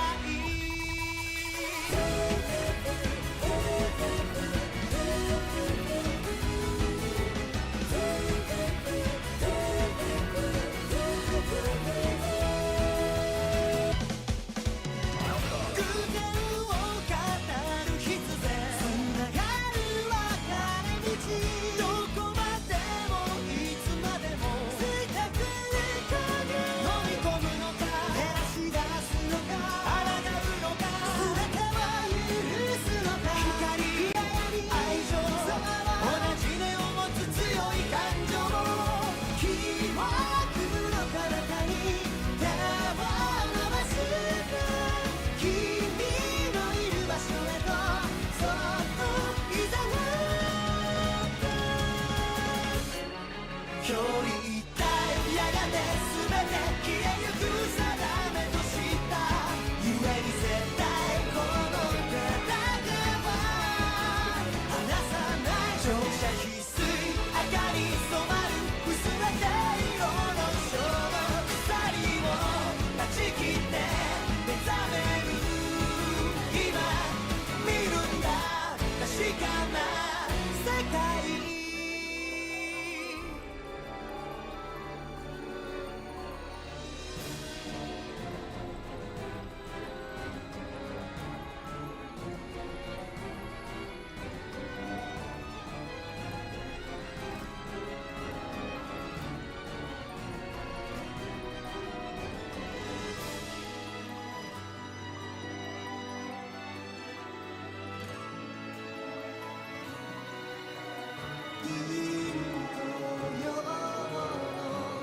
Hello, gamers. I hope you guys have been enjoying Bracket number 20 so far. We are still on break, but we will be back with NGL Top 8 in about 2 minutes. So sit tight, grab a snack, stretch your legs, and claim those Mascherino codes. We'll have some more Guilty Gear action for you guys in just a second.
Alrighty, gamers, welcome one, welcome all, and welcome back to Bracket BXB number 20. That is Dank Gang's Hunter x Hunter themed Guilty Gear Strive monthly open.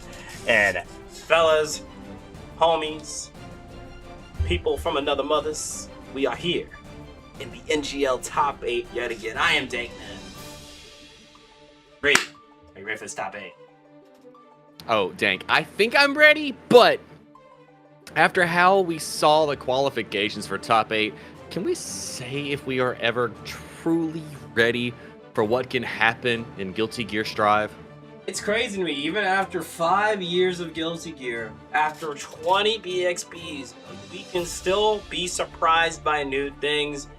Y'all, there's a lot of faces up in here. We have Magician Girl, we got Red I Am Not, Sir Kappa, Vortex, Jack, Kribby. I'm sorry, I don't have the rest of the bracket in front of me. Who else did we do? Kanada's here, right? Oh yeah, we got a Kaneda, and none other than a Mookie joining those in the top 8. And if I'm looking at the selection correctly, there's no duplicate characters. Yeah, no duplicate characters. Whole lineup of unique players. It's gonna be a hype one to see, and we're gonna be starting off with Asuka versus Gold Lewis. Once we see Red I Am Not come into the room, and hey, would you look at that? They're like, oh, that's not a Gold Lewis though. So we'll see. We'll see, won't we, 3? I mean, Nagori Yuki would not be a bad option in this economy, although I feel like Gold Lewis is really where it's at. Yeah, we're sticking to the tried and true here. This is NGL winners side top 8. Let's kill our friends guilt-free. All right, here we are. Birthday train blaring through the speakers, and Red I'm not on player 1 side. We just got a ball knower on player 1. Let's get it. Look, if you have to rep, you have to rep. There's nothing else you can do about it. Just blocks. Red I Am Not opens up with a cheeky little jump to low, but amazing Abare into the cross-up Behemoth Typhoon. Behemoth Typhoon. In this Behemoth Typhoon, it doesn't matter if Asuka has mana gauge, their life bar will still become past tense. Yeah, that was a very past tense life bar combo. But here we are going for the overhead. This chip damage is gonna do Magician Girl in round 1 and first blood going to Oni Red I Am Not. And you want to talk about Battle Olympia champions here. We cannot forget about Red I Am Not. They have won the 2nd most BXBs, and I wouldn't be surprised to see them take another one today. Would not be surprised in the least when you see routing like that. Goes to show you that Goldblum is one of those characters that slips under the radar with how the advancements into this character have carried on throughout the life of Guilty Gear Strive.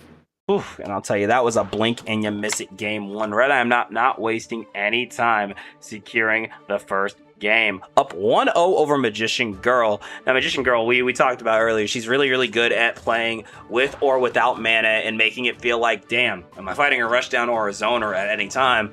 But against a player like Red I Am Not, especially with someone who is a character that's can easily just delete your health bar in one swing, it's got to add a lot of pressure.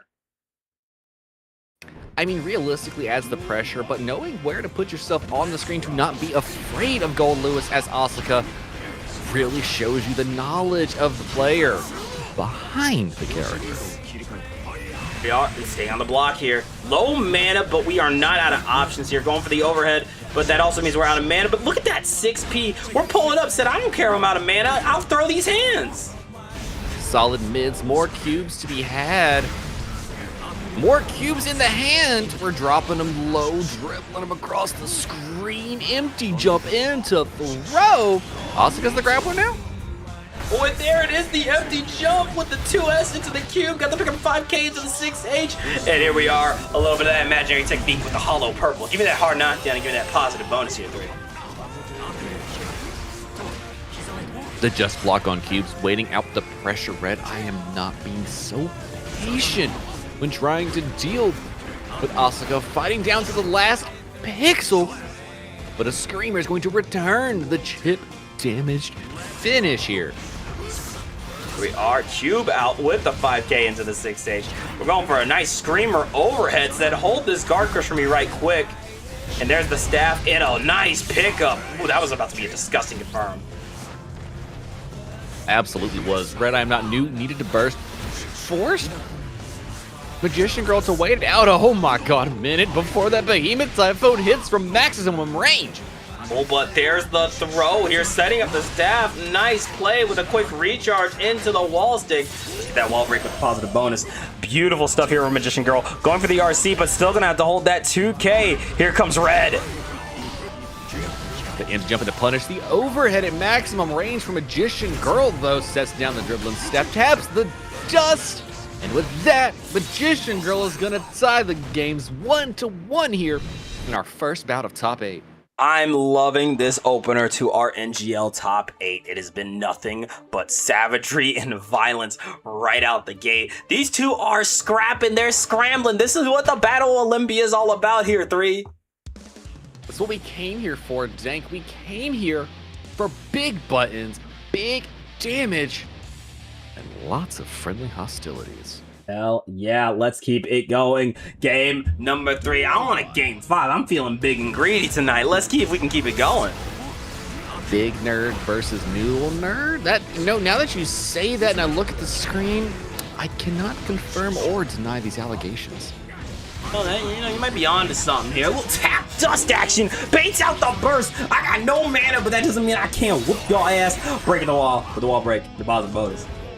Well, I mean, Gold Lewis does have a belt and suspenders on, so you might be onto something. The chances of belt to ass might be real here.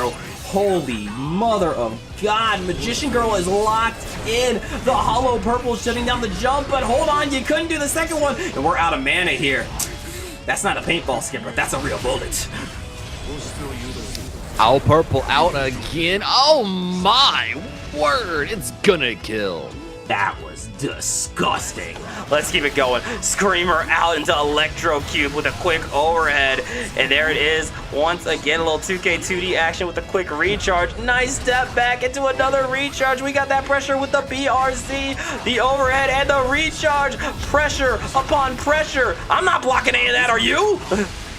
Absolutely not. And if you did, I want to see it. Show me the fuzzies. Show me the magic. Show me exactly how you block that, because I am not doing it. Out of mana again, but mana quickly coming back as I say that, as the drone comes out and checks Magician Girl. YRC right on the burst said, no, it's my turn. Behemoth Typhoon hitting before the overhead card, leading to danger. Another overhead card in Magician Girl's possession, and after a back throw incident, which one's going to go out first?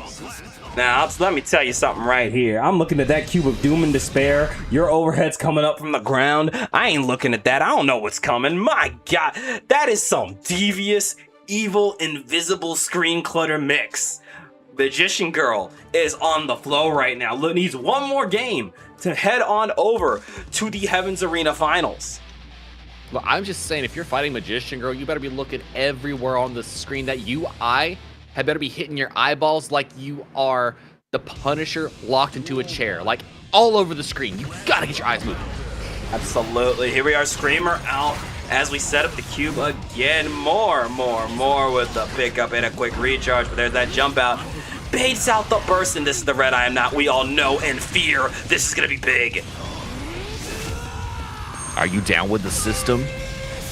Am indeed down with this. I'm not a big fan of the government, but I am all for being down with the system.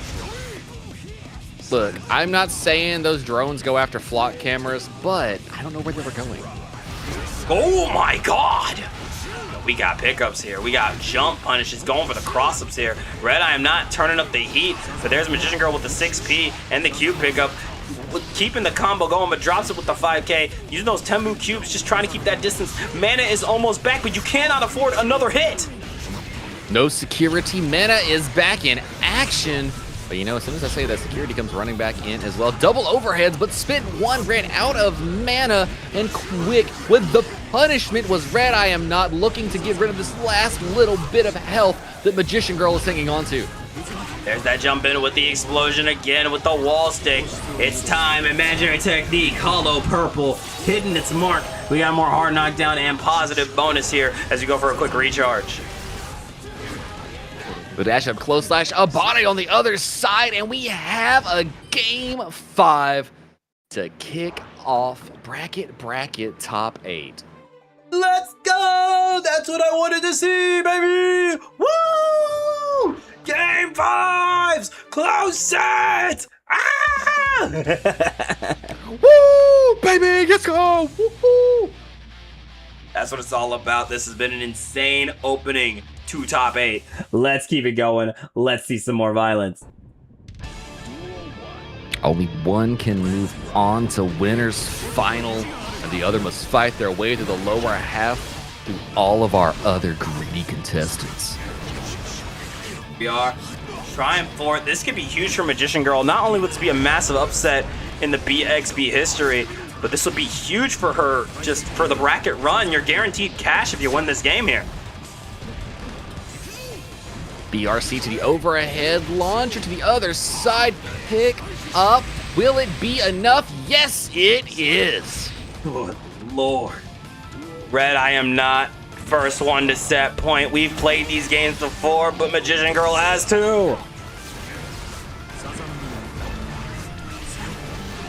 The overhead connection. More staff sticking around for a minute. The tap dust not working out for Magician Girl. But oh my word, the pressure is incoming with a swiftness. But the back throw!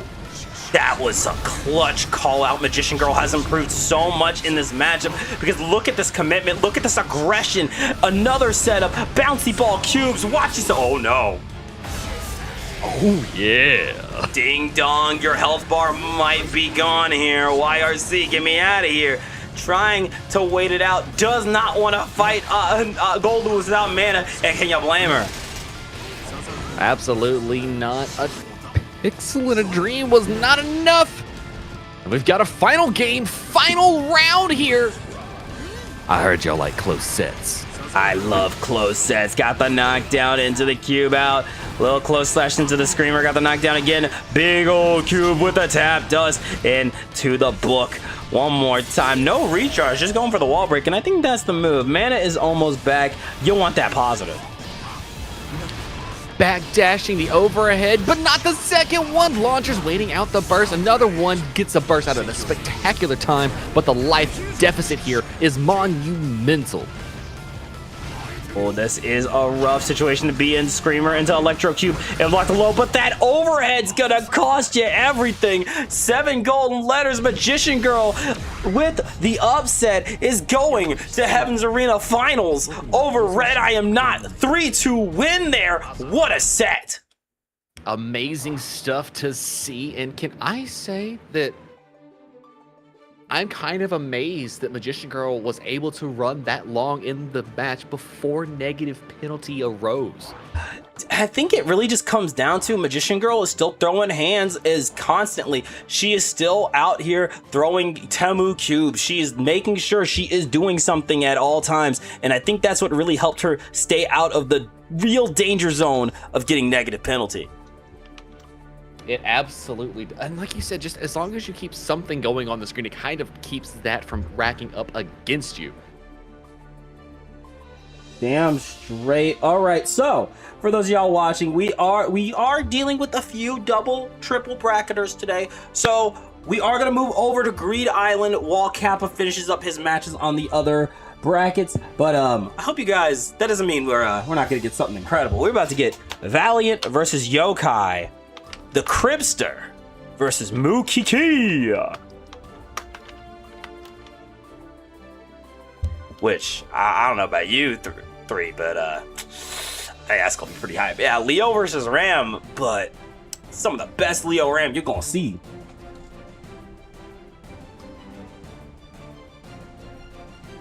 Take it just a second here. Be patient with us. I do concur. Should be some amazing stuff to witness because realistically, Leo Whitefang does have all the tools you would want in the Ram matchup, but Ram Lethal is also one of the best characters at baiting Leo's tools in the entire cast of Guilty Gear Strive, so it really does come as to what point of that ebb and flow both of your competitors are at in the matchup.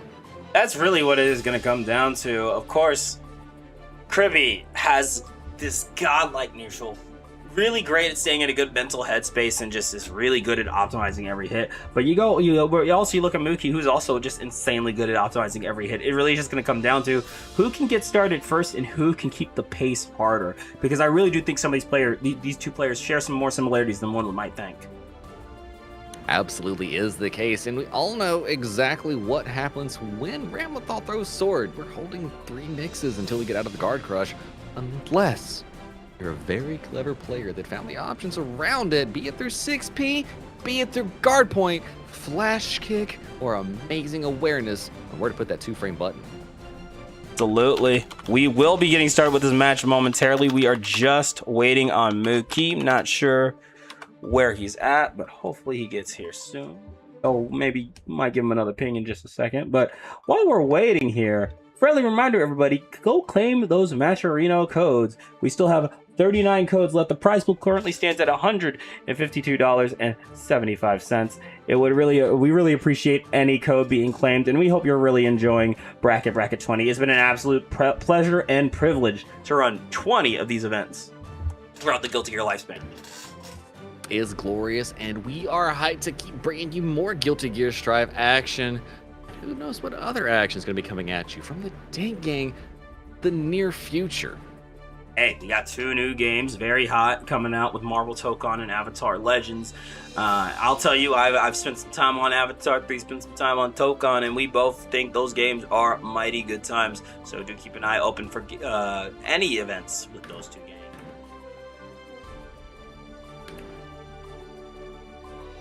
And looks like we might have to rebuild the room again real quick. Might be remaking the room just for a brief second, because it does look like, oh, the game crashed. Yeah, my game crashed. I'm sorry. I don't know why. I do think, I'm gonna be honest, I think the update in fixing the lobbies created a new problem, if I'm keeping it 100 with you guys. Could have definitely been the case. I'm not as versed in the software side of stuff as most people come to it, but from what I understand and from what it feels like, things are a little different. Yeah, I don't know if it's that maybe the new client side features perchance or whatever they did to fix the lobbies, but there was some issues that definitely are new issues that came out of fixing the old issues. But that's just game design, right? You know, you can't fix something without breaking a few more eggs, right? This is true. I mean, hey, at least they didn't put anti-cheat on it, right? Easy anti-cheat guaranteed to give you a terrible fighting game experience. Anti-cheat, more like easy crash out cheat. Look, you want to have a guaranteed way to get 7 rollback frames when you really should only have 2 milliseconds delay? Get you some easy cheat. I guess so. It's I mean, easy cheat. Yeah, it says anti-cheat, but they don't realize that feels cheat. It is the cheat. It is quite literally the cheat on there. It's like, you know what? Let's hook up the console players a little bit more. All right, room is back up. Same code, everyone. I am so sorry about that. Guilty Gear Strive, being Guilty Gear Strive. Am I right? Goku is trying to find a way to break through the chains. I think that's what happened. I think they released Super Saiyan Daima, Goku, and DBFZ, and Goku loosened up a little bit of his chains in the background coding of Strive. Goku just got a little extra free there. He was like, hold up, I'm loosening my grip. Hold on. All right, 2 of 3 have approached. Mookie, we are good to go. Come hop in the room. We should be glorious. Hopefully, ready. That's the last of game issues we see. But knocking on my wooden desk here. But again, this is a Darksis game. This is an online tournament. Y'all know what comes. The territory comes with that. So thank you again for your patience. Absolutely. Look, I'm sorry my hamsters got into my adult beverages, so they're acting a little funny around the Wi-Fi right now. What were you drinking to make the hamsters act that crazy? Electric tangerine rug spirits. The Robert Kyle thing to say. That sounds like something a robot would say. Right, again, we are still just waiting on Mookie. Please, thank you for your patience. Once again, please claim those Matcherino codes. And if you're wondering where the action is at, the GGST is also, link is also pinned in the chat. So make sure you guys go take a look at that. And make sure you cheer on your favorite player. Nuh-uh, you're a robot, Dank. About time you figured it out. Dude, it's been years. I knew it. Years. So if you're the robot, that makes me the alien. Does that make On Guard the zombie? I guess. I guess. I can't really compute that, bro. Once again, if you're looking to take a look at where the bracket is at, GGST and the Matcherino, both pinned in the chat. Hope you're enjoying the broadcast, though. Thank you so much, Ant, for watching and your support. Our players are here. We are starting with loser side of the top 8. Greed Island round 1 between Kribby and Mookie. Leo White, Fang, Ramla, Fall, Valentine. Let's kill your friends guilt-free. Colliding with the most optimal buttons I've seen in a hot second. Gentle pokes, little punch, little kick. But then jumping in with huge buttons, gets the return, throws some rock out, and now we're getting into the thick of it, Dank. Absolutely, we're going for that back dash, the shimmy in, shimmy out. Got little windshield wipers as we pull up, double far slash into 5H with the rock, but the 6P, baby, into the volcano. It's time to dance. Hit that disjoint, go for the safe, jump into low. Some nasty business, Dank. It's nasty. I'm not allowed to watch this. Definitely some nasty work here with a little left, right, good night. The overhead, got to get the kill here for Kribby. Let's bring it in, round number 2. The dash block and the jump in after trying to get the lift punish. Guard point to the pick up. Oh no, dropped him moments. Try to get the just block, not quite there. PRC for some mix here. Mookie gets their throw tech and then drifting up for a throw of their own. Kribby turns the business around and gets positive bonus.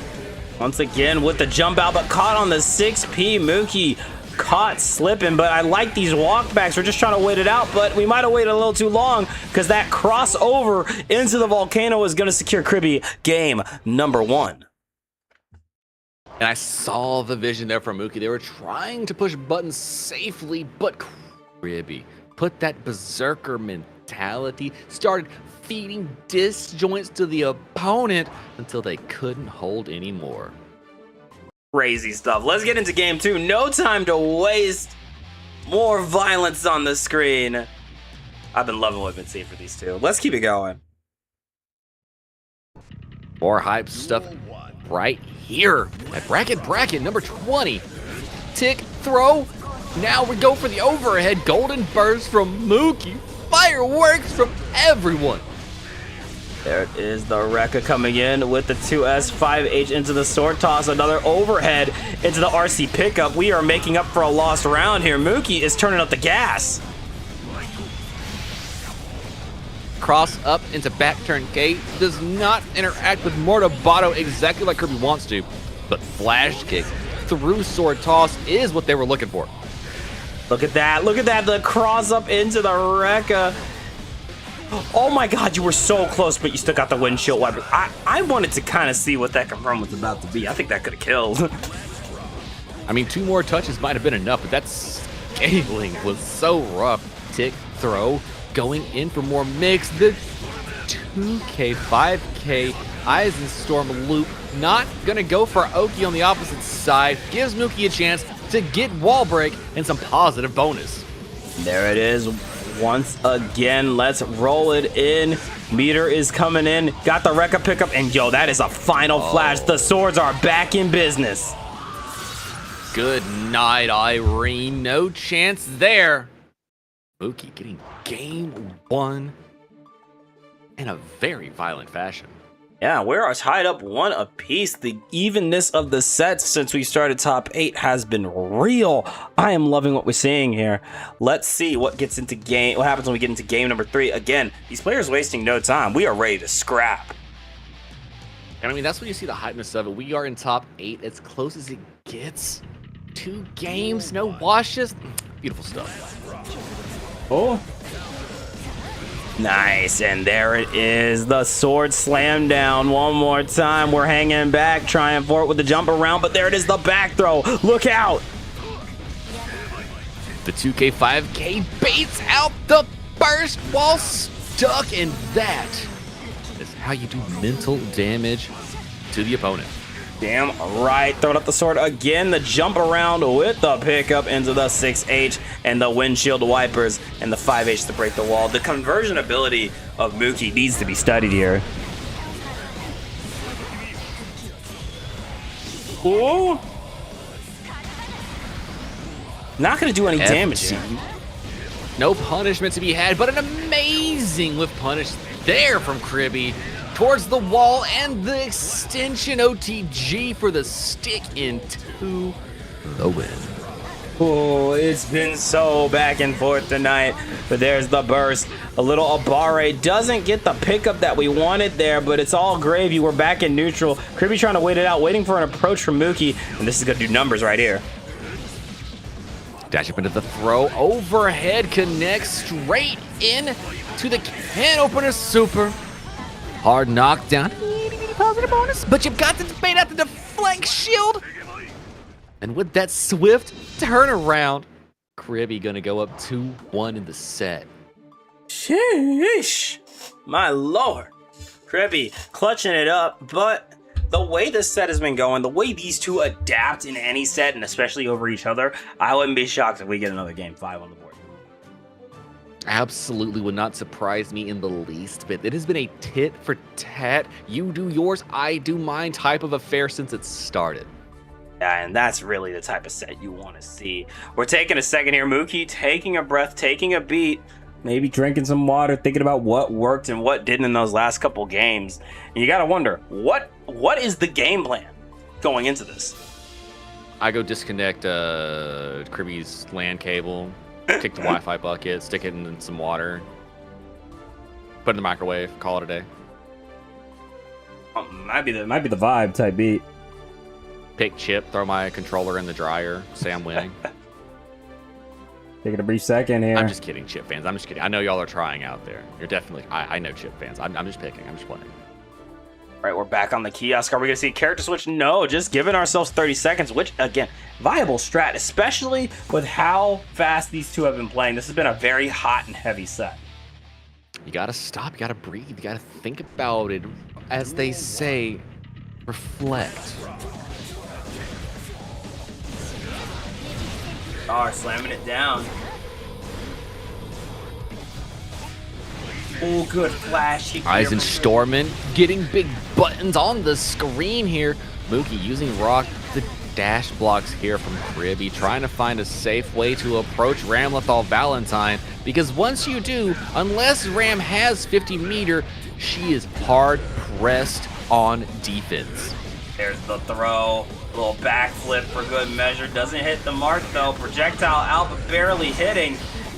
But there's the lariat one more time. A little Abare into the throw. We got the tick throws. We got the Gulpers too though. Send out that final flash 3. And Kribby dash blocking with their face into the fireball.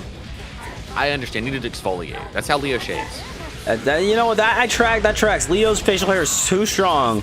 He needs the power of Ramlethal Final Flash to take a little off. I get it. Look, it's either Ramlethal Final Flash or Dizzy's Final Flash. Those are the only two things that can actually give Leo these amazing mutton chops.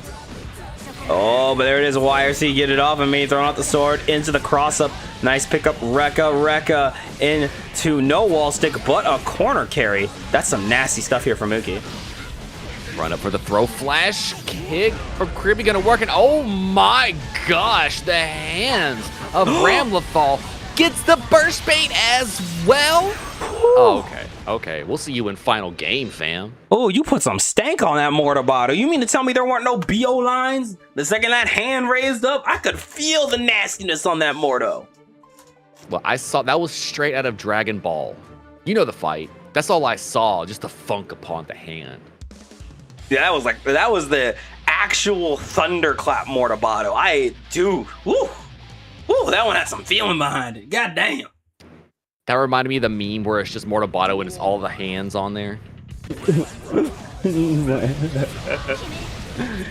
All right, getting started here. Mookie continuing to run with this momentum here and getting rid of Kribby's burst really early in this first round through. Wall stuck, going down a hill, but it's not over yet. Especially with Leo Whitefang.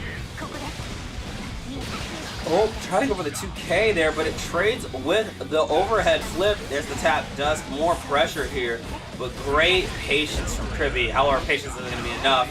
That 2D into the 6H will get the kill. Set point here for Mookie.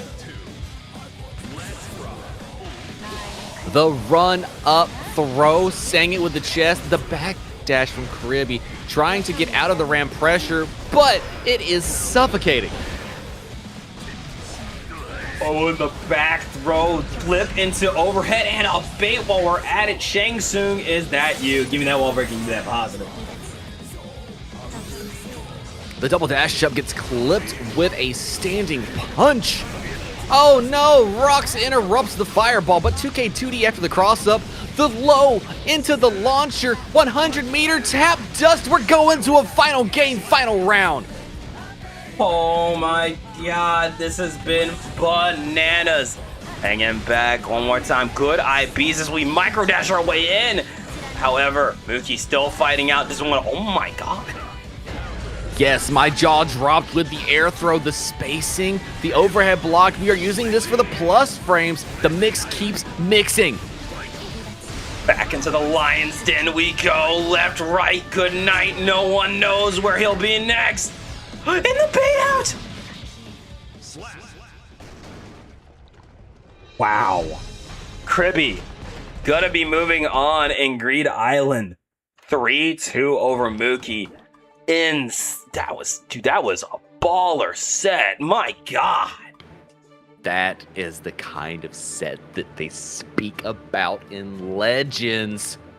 Kribby coming ahead with the win, taking one step closer towards victory. Mookie going home at 7th place, but great run here at Bracket. My goodness. And I'm assuming Kappa is probably still working his way through his other brackets. So do we want to do our other side of losers round 1? Sounds like it. Let me ping our players. So we are going to have Paragon's Jack going up against Kaneda. Oh, that should be a fun one. A little Robo-Kai Sin action. Of course, Jack, again, big upset earlier. Got sent to the loser side by Vortex. But has another shot at it, going up again into an insane gauntlet with Kaneda. And if you win that, your reward taking on Red I Am Not. To qualify for losers semifinals. That's how Bracket is going, folks. That's what you can expect here in the Guilty Gear Strive community in 2.0. Like, the legend of 1.0 is strong, it still remains, but the landscape has changed so drastically in 2.0. The name of the game, man. It's the name of the game. It has been so different. Like, I think the biggest change we have noticed throughout, not just this tournament, but just throughout the game, air stalling so much stronger, anti-air's not as good, and I feel like everyone is using meter just differently. It is a very different approach indeed. It feels more dangerous now to me. Yeah, that's just me. A lot more consequences in the game for certain here. But I wouldn't call it consequences. I'd say there is less room for improvising on multiple layers and small exchanges than there used to be. Yeah, they definitely do want you to commit. Like, hey, if you send out a super, that's their commit. You send out a throw, you committed. A lot less we like getting our way out of things with RC. RC still has its uses, of course, but definitely I'd say that's probably the thing that got hit the hardest going into 2.0. Especially now we've had a few months. Price RC. Let's be real. We got given Fisher Price RC. They said we were doing too many adult things with RC, and they turned us down to toddler RC. Well, they saw Gold Lewis do a super PRC to get his way out of the car. They're like, oh, we didn't intend for that. Well, hold on. Well, what the fuck is that? That's not what we meant. And then I heard a whole conversation about how PRC is not hard, and I was like, okay, I get it. If it's not your first fighting game, yes, I feel you. I really feel you. Oh, and look at that. You know, I see Kaneda already queued up. We're just waiting on our Vanquisher Jack. But the Lucy still coming out to play. I'm hyped to see it going up against Robert Kyle. What an interesting matchup for our loser side NGL top 8. Real talk, Lucy into Robokai, was that what you expected in a top 8? Not just that, but Kaneda and Jack as our 2 players piloting this matchup. No, this was not on my bingo book at all when it comes to bracket. This has easily been one of the more unpredictable BXBs in our series. If Kaneda loses, you're drinking tonight. Hey, you know what? Maybe we should just drink tonight anyway. Have you considered that, Casper? Hey, bars, you know, I mean, you got the whiskeys, I've got the mouth hole. Dance. Okay, 2D Ooh, with Lucky the Launcher got the burst on the other side here. And a little Pew Pew was a little bit better than Rocket Fist in this situation. There we go, sliding in. The mat is up, and we got some electricity on this one. Got the pickup and the kill here. Robert Kyle with the first round and first blood.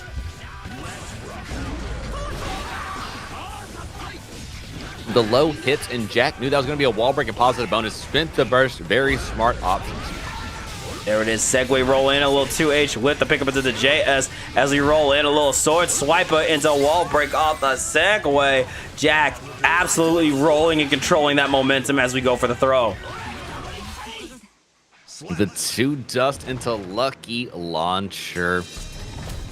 Jack coming back with a vengeance here in game 1. Tangerine dreams are made of things like that. If Jack keeps that up, he may be putting another Battle Olympia championship under his belt. Look, I know there's a Herculean engine running Robokai, but have you considered there might be 2 for Jack's Robokai? Jack's Robokai's got 2 beetles the way he's saucing it up. I believe it. You need more than 1 beetle to keep up with Jack the Vanquisher. So let's keep it going. Game number 2. Look, they got a beetle for each shoe. That's all I'm saying. Oh, there's the bird. No, it's a beetle for offense and a beetle for defense, clearly. Okay, well, a beetle for strike and a beetle for throw. Oh, that's it, yeah. Oh my god, what a command grab!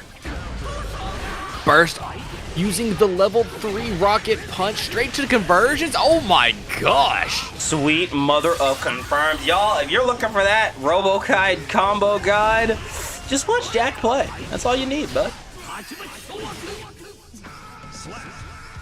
BRC drift up, ending the backdash from Kaneda. And the far slash connection. The run up. The Charlie overhead doesn't work out. Kaneda had a second to breathe, but that second ended quicker than it started. Wow, look at that confirm and the wall break off the 5-8. Dude, where's your health bar? You had one. It's past tense right about now. And there it is, Kaneda able to get a hit on, and we are quick hacking with the best of them. That is a machine. I assume it's hackable.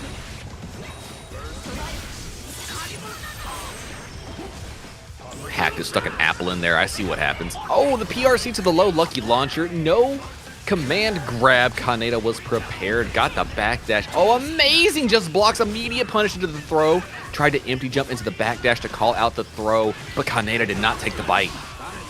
Okay, the mat applied. We're stepping back and running in. Just still level 2 in the Tangerine, but the segue into the quick RC close slash is going to seal the deal here. Jack only needs 1 more game to move farther into the bracket. And you see just how necessary Robokai's 5H's in situations like this. I mean, it looked like it was all that was there to press, but the range of it and the type of return, it is exactly what Robokai needed to be doing. Absolutely. This has been such an absolute download, a surgical set here from Jack.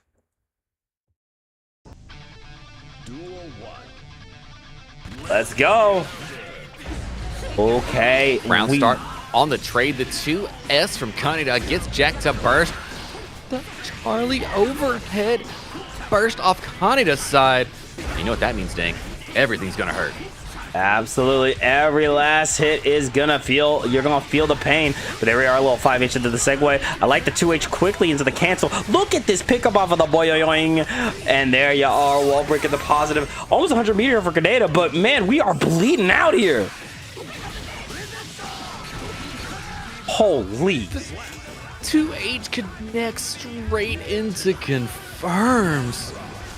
Yo, Jack, slow down. It ain't, you know what? Actually, keep it up if you're feeling it. You know what? I love me some crazy sets. The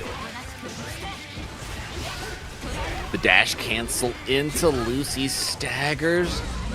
Amazing jump in, gets the burst off of Kaneda. Oh! And the jump in yet again. Jack delayed the approach, gets called out by Kaneda. Quick body hack, going in for some more pressure. But we build back the burst. Jack has another get out of jail free card. And there's that super, not over yet. We got some hard knockdown and positive bonus, but I already tell you, Jack's got 100 meter. We've seen what happens when people got that much gauge. Spin 50 for the BRC. We are brave enough to throw after 2K2D. Look, there's a reason we call Jack the Vanquisher. There's a reason Jack has won more BXB than any Guilty Gear Online player out there. Bro is a demon. Clean 3-0 set here from Jack, but an incredible run from Kaneda, not only making top 8 in their first BXB run, but with Lucy no less. That is a huge feat. Absolutely. And as it stands, now is the time. We have Kappa coming to face off against Vortex to see who is going to be joining that winner's side of Grand Finals. Now, this has been a set I have been looking forward to. Sir Kappa has been playing Bracket for multiple years at this point, and he hasn't won one yet, but if you have been keeping an eye on the online Guilty Gear scene, Kappa's kind of been on a cold one. Have you been seeing this 3? Hey, look, you want to talk about a Nagori Yuki that Kappa said wasn't made for them, but I think kind of is made for them. We got it on display, and let's see if Vortex can find their way around one of the hardest matchups that Potemkin has in Strive 2.0. Yeah, this is definitely a rough matchup for Pot. I mean, it's a rough matchup for a whole lot of characters right now, considering Nago State, but we gotta lock it in. Let's see what happens.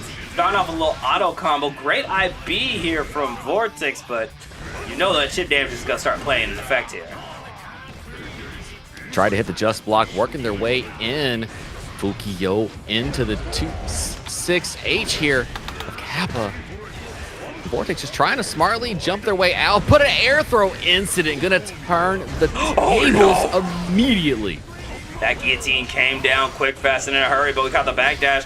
Nice play here, but the 2H shutting it down, and the 6H guillotine slamming it out. That is a round here for Sir Kappa. First blood. Now the change to Potemkin, where the 6H advances, seems like a win in a lot of scenarios, except when it comes to the punishability and interactions that happens with the extended hurt boxes. There it is. Trying for the 5H. No, we're sliding in, trying to go for the jump in. We're plinking in. We're trying to get closer and closer, but look at that up ball right into the guillotine slice working out here for Kappa. The just blocks. We've got the credit card activated. Oh, try to wait it out. Oh, the 5H. Nice jump out. RC from the other side, but ooh, that poke there from Kappa is going to secure it. Really great patient play from Sir Kappa. Kind of just letting Vort walk into the blade, which is kind of the move when it comes to Nagoriyuki in matchups like this. Exactly. Nagoriyuki goes and tries to build up 2 gauges of blood meter as quick as possible. And then a steady diet of 2H, 2S, and 5H is a lot for Potemkin to deal with. considering all the changes that have happened in 2.0 to kind of get in the way of his ability to advance forward freely. Yeah, it definitely isn't an easy answer. There are no easy answers here, to be honest. But there's that jump in, a little close slash, but a good backdash here from Kappa as we go for the DP. Whoa. Double dash up into the bite. Nibbled the bits. Got the DP to confirm. Armor didn't matter in that situation. That was nasty work here. Go for the jump in again. Tried to go for the flick. No luck here with a little bit of that auto combo coming in. Close slash into the 5K, putting the pressure on, but look at this FD. Oh my god, surprise! Tap just quick confirm. Kappa trying to put game 2 on the board swiftly. Yeah, no, quick, fast, in a hurry. We don't want to wait through it. Okay, hold on.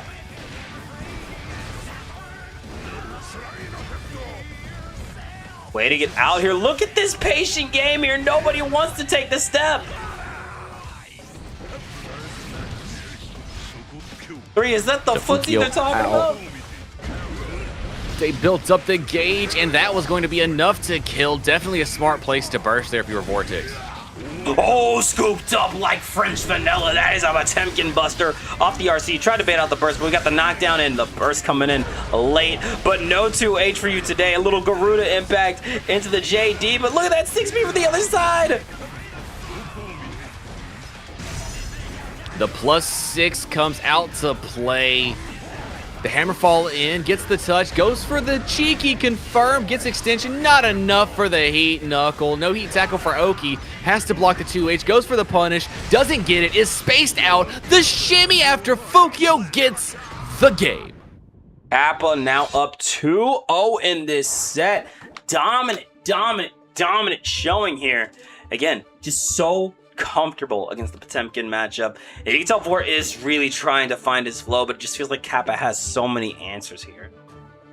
Well, not only answers, but the type of answers that Nagoriyuki has in this matchup really is not the way Potemkin wants to play any sort of a matchup. Definitely not. Pot likes to get in, and Nago is damn good at controlling the range from feels like almost anywhere. Oh, but we got that gold burst. That's going to be huge here. Let's make some money, 3. The 6H easily punished here. The 5K gets hit by that same 6H from Potemkin, and the Beyblade goes by unpunished here from Vortex. R again, 2S, little 5K pulling up, back throw incident. Hold on. Do we got that? Hits the flames, we get the spacing. Oh, Abare on the other side winning out on the day. The jump out, the BRC to 2D to get the Garuda on the Kara. The backdash from Kappa working out though. Both these players playing 2 steps ahead right now. Oh, Lee, once again, kill your friends, guilt-free. Tried for the 2P, a good backdash. We tried to slide in, but caught on the DP. Full screen big body neutral is such an interesting game to see.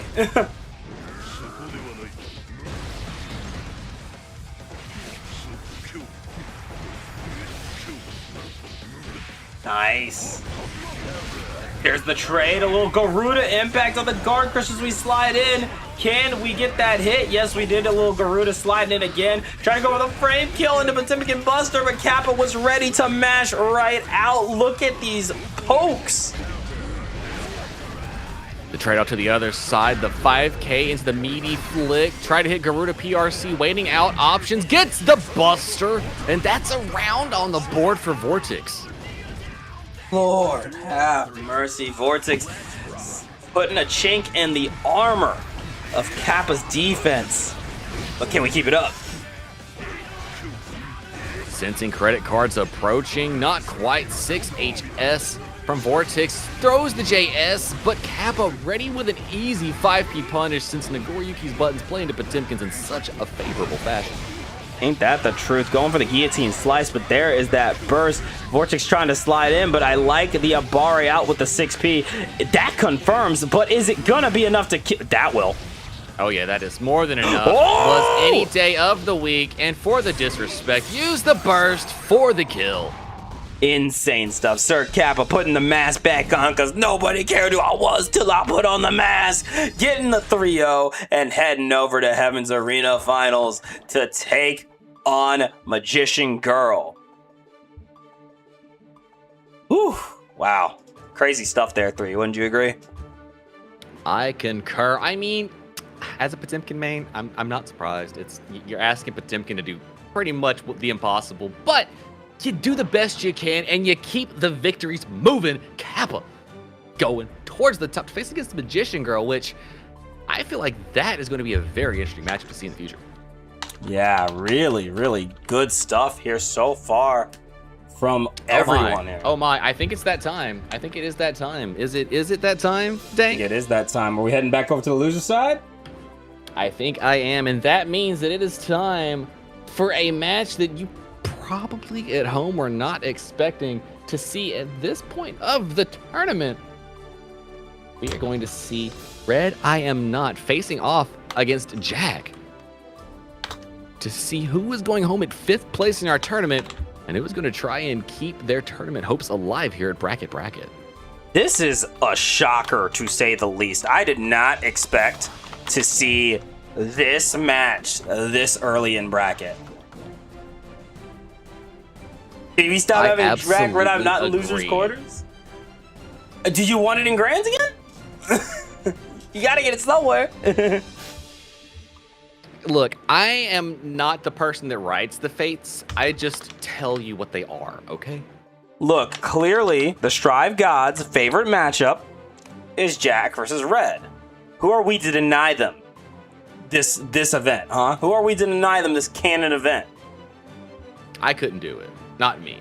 Not with all of the community begging, pleading, pretty much telling me if I don't do this, they're going to get the pitchforks after me.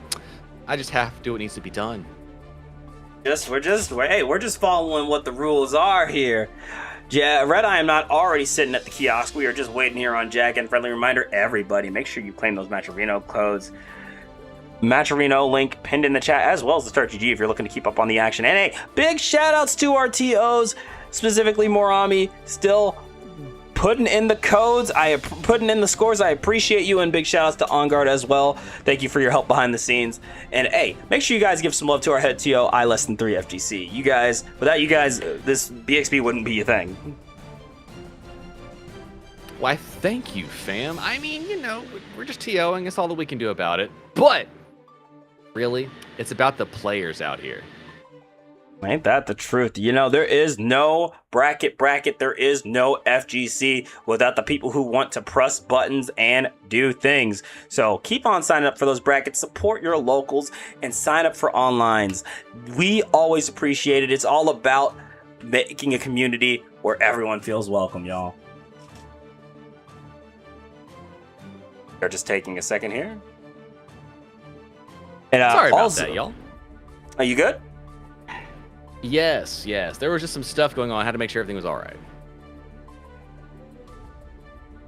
Absolutely. I understand. It's been a weird week for IRL. Not for fighting games. I mean, we all knew this week was going to be a bit hectic. I'm talking for the real world. Shit's been weird. It's been a lot of stuff going on, so I understand, you know. Absolutely. And as we're sitting here, we're just waiting on Jack to find their way back to the cabinet.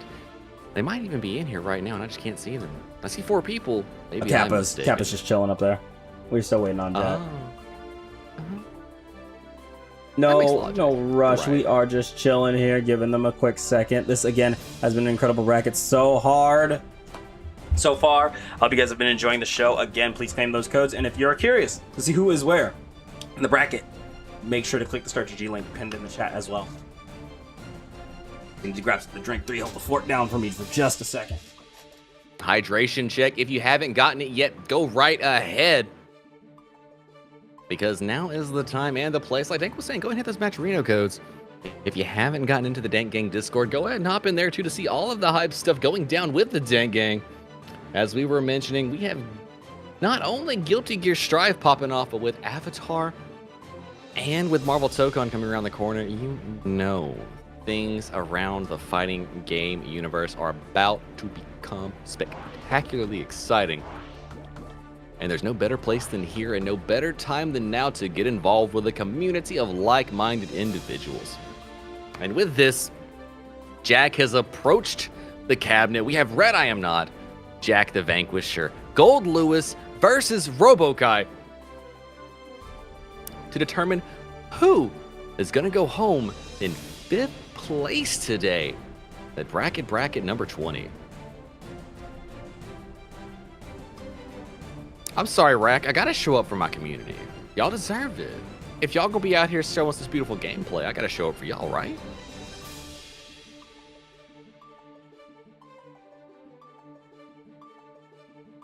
Looking like we were taking some considerations. Now, getting started here. Red I Am Not. Jack from Vanquisher. Here at bracket number 20, top 8. Let's kill our friends guilt-free. Starting off with a little 5P activity into the confirm, running up for the throw. Jack into the overhead, no time wasted. Red I Am Not giving that mixy business right back at him the moment they had a chance to. Throwing out drone. Amazing use of the mat just for one touch to jump over. Spinning the burst as well. Jack building enough meter to get confirmed. Still at level 2, Tangerines.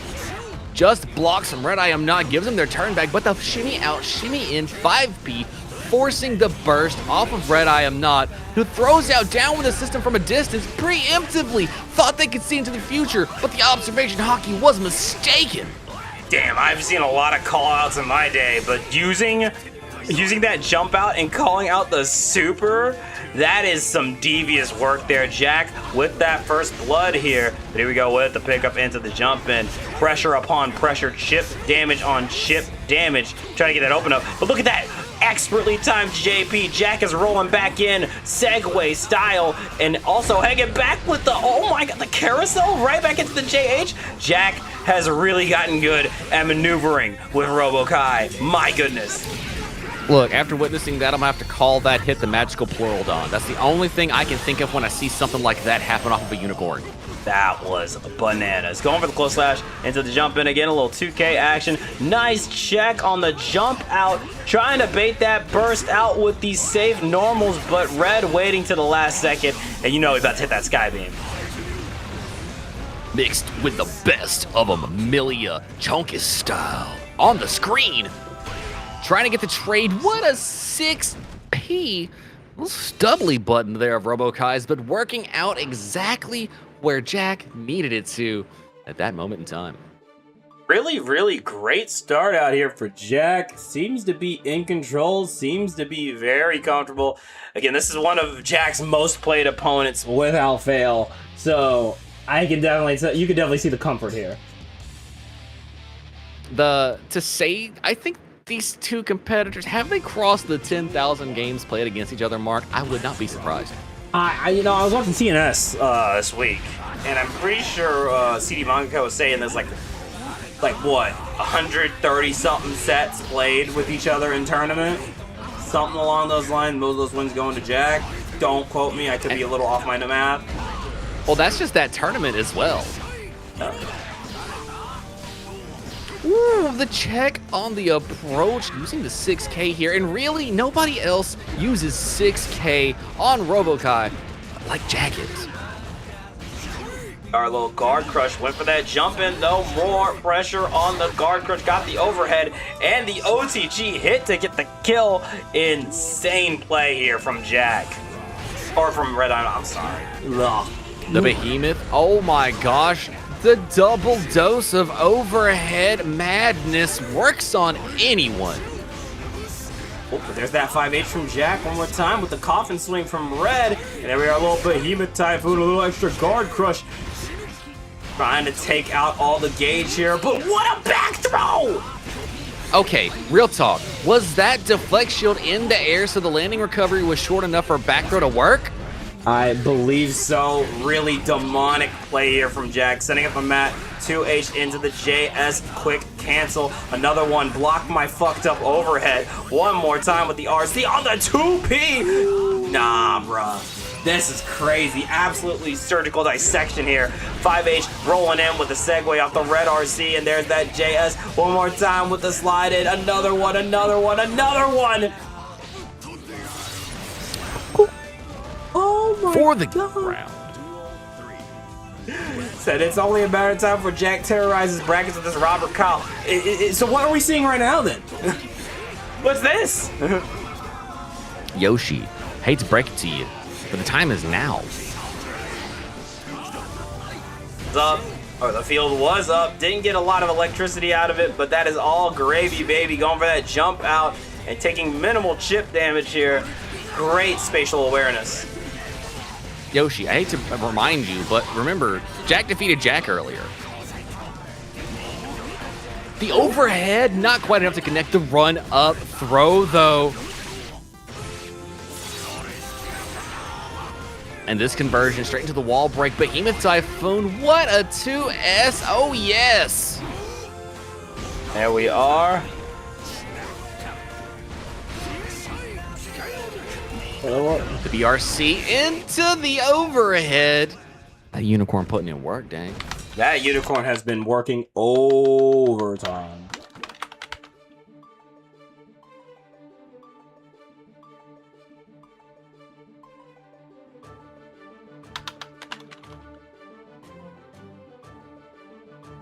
And with that said, Jack now up 2-0 in the bout, trying to send Red I Am Not home at 5th place. But it's not over yet. Red I Am Not has made quite a number of historic comebacks, and I wouldn't be surprised if that is in due for Park Horse. I think Red can definitely do it, but I'd be remiss to say, you know, we all have a bracket demon, and Jack just happens to be everyone's demon, but especially Red I Am Not's demon. My bracket demon is romaine lettuce and freshly cut grass. That's a tough one right there. All right, a lot of electricity to work with. The Rhinoceros Beetle going overtime here. Got the pickup one more time with the segue coming in, but I like that burst. Not only getting the side switch, but denying level 3 Tangerine. The segue stops at just the wrong moment. Look at this control of neutral. Jack just putting themselves exactly outside of the range of Gold Lewis. Can literally see the sphere of activity that Gold Lewis can play into. But here we go, went for the jump in. Oh, but the Behemoth gets backdashed, and the Rocket Punch, the Iron Knuckle, securing that round for Jack at set point right here. Oh my gosh, the backdash gets clipped by the Behemoth Typhoon, and Jack smartly spinning the burst. Super jump into the unicorn, showing us that tech we didn't even think about, but should have considered. You know, I think we really need to dive deeper into how good RoboKai's air movement is. If you know what you're doing and you're good at meter management, you can kind of just do whatever for a minute. I mean, we are talking about somewhere between Eno and Milia when it comes to air advantage, right? I mean, true, but still, oh my God. And except convert ability to challenge some of the flyest whips. Feels like we got a full charged phone there for a second. Go over the unicorn again, staying out with the Skybeam, but accidentally flew right into disaster. That is gonna be Red I Am Not with a round. Look, even if it is a robot, it can still lose to front hand, backhand. Hey, look, front hand, backhand is the oldest 50-50, all right? 6H gets the burst off of Red I Am Not. Jack just patiently building enough meter to make sure the level 3 happens after segue. We get the approach as well, not wanting to spin the segue to go down to level 2, still wanting to hold on to that level 3 rocket punch. Oh, look at that IB action here from Jack, rolling in with the segue again. Little red RC with an insane confirm. That is wall stick, and you already know. Oh no, saving the meter. We want that RC. Smart play. Because RoboKai owns the space after wall break versus Gold Lewis, and with that, Paragon's own Jack is going to take one step closer to grand finals, sending Red I Am Not home at 5th place. Great run from Red I Am Not. Always great to see them in Bracket. That is a multi-time BXB champion. That was champion on champion. One multi-time champion left, I believe, in Jack. Let's see if he can get another win on his belt. But, you know, there's still a lot of players left. And I believe we're getting into our next one, aren't we? That is right. It is going to be none other than Kribby versus Vortex here to determine who is going to face off against Jack. Yeah, definitely. Whew. Man. Oh, I don't envy y'all. This is a hell of a gauntlet, by the way. This is a hell of a gauntlet. I have to concur. I mean, doesn't matter where you start at in this bracket. If you made it to top 8, you've grown. You've learned some things. You've been through it. You are shell-shocked and seasoned by the end of this. Absolutely. Big shout outs, of course, to everyone who's been playing in BXB today. I hope you guys have had as much fun as we've had hosting it, as always. Guys, remember, claim those codes, and yes, of course, there will be a VOD of this tourney. There'll be one going up on YouTube immediately, and the Twitch one should be up pretty shortly after the broadcast. So stay tuned. If you missed any of the sets, they'll be up both on Twitch and YouTube really shortly. Absolutely, and as soon as they go live, y'all go clip that thing. Show us your favorite sections of it. Bring it to the Discord, link it in that Guilty Gear Strive section, and we'll see if we can't put a little something together for you. Absolutely. Vortex versus Kribby, though. This is Leo Potemkin. 3, how do you feel about this matchup? Honestly, it's not the worst. It could be even if Back Turn K wasn't so good. Back Turn K, the demon for so many players here. Excellent song pick here from Vortex. Let's master our souls here, our fighting souls, our Marvel Tokon fighting souls as we go for the flash kick. A little stagger pressure here from Kribby to start it off, but I like the poke out. However, that ain't gonna be enough here, 3. No, gets the burst baited as well, but the step dash back throw incident, the tick, no throw. Quick little step dash with Garuda impacts. Vortex jumped a little bit too high. Kribby ready on the adjustment, and we saw how fast Kribby is thinking on the 1s and 2s from the set earlier. And oh my goodness, shades of what Potemkin goes through every day, using the RC to beat the guard point after the touch, and we bait flash kick. Salute it. HP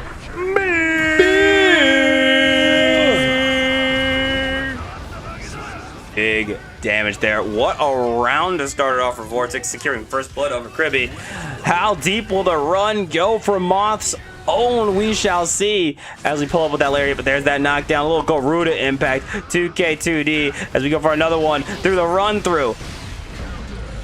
Deflecting the shield, but not enough to keep Leo Whitefang at bay. Oh, hold on. Waiting it out. Oh! Good patience. There's the 5P. Flash kick. Not going to work out. The patience here from Vort has been the name of the game, but as soon as I say that, we're caught on the backdash. Tick throw on the backside. Safe jump set up into that back turn 2K. Directly into hard knockdown. More mix coming. Vortex on 100 meter. How will they choose to spend it? Well, not going to get an opportunity to spend any of it.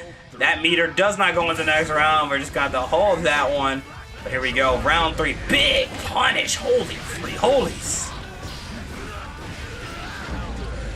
And that is one of the things about this matchup. Leo Whitefang has all the buttons to beat out the extended hurt boxes that Potemkin possesses in 2.0. There it is. Wall break into positive once again. Hanging back, tried to wait it out, but there it is. The hammer fall. Garuda checking the flash kick. Got the flick and scooped up like French vanilla. Potemkin buster. And you better salute it again. 3. You know what time it is. HPB! Not enough to kill, though. Not going for the burst immediately here. But look at that lariat going right into the RC. We're going to moonwalk it. Caught the burst or the deflect shield attempt. Guess. Like, yo, the sit down, the JD from Vortex is gonna secure you game 1. What a scrappy first game from our players here. What are we witnessing? That's literally what I was thinking, Dank. You took the words right out of my freshly minted, melted soup of a brain stem. Dog. Fam, that thing got swirled up like I was going into a gym shit afterlife acupuncture, if you know what I'm saying. Oh my god, dude. Like, by all case and purposes, I thought Kribby had that. Like, the JP seemed right, but that jump, just a little too high to get the punish. What an insane turnaround here for Vortex.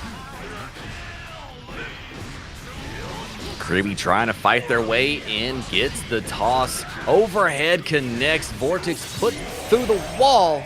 More than half life gone. But to a Potemkin main, that's not really much. Not much indeed, but there's that flash to confirm. Got the lariat. No burst here from Vort. No reason to do it at all. We're just going to go ahead and go next.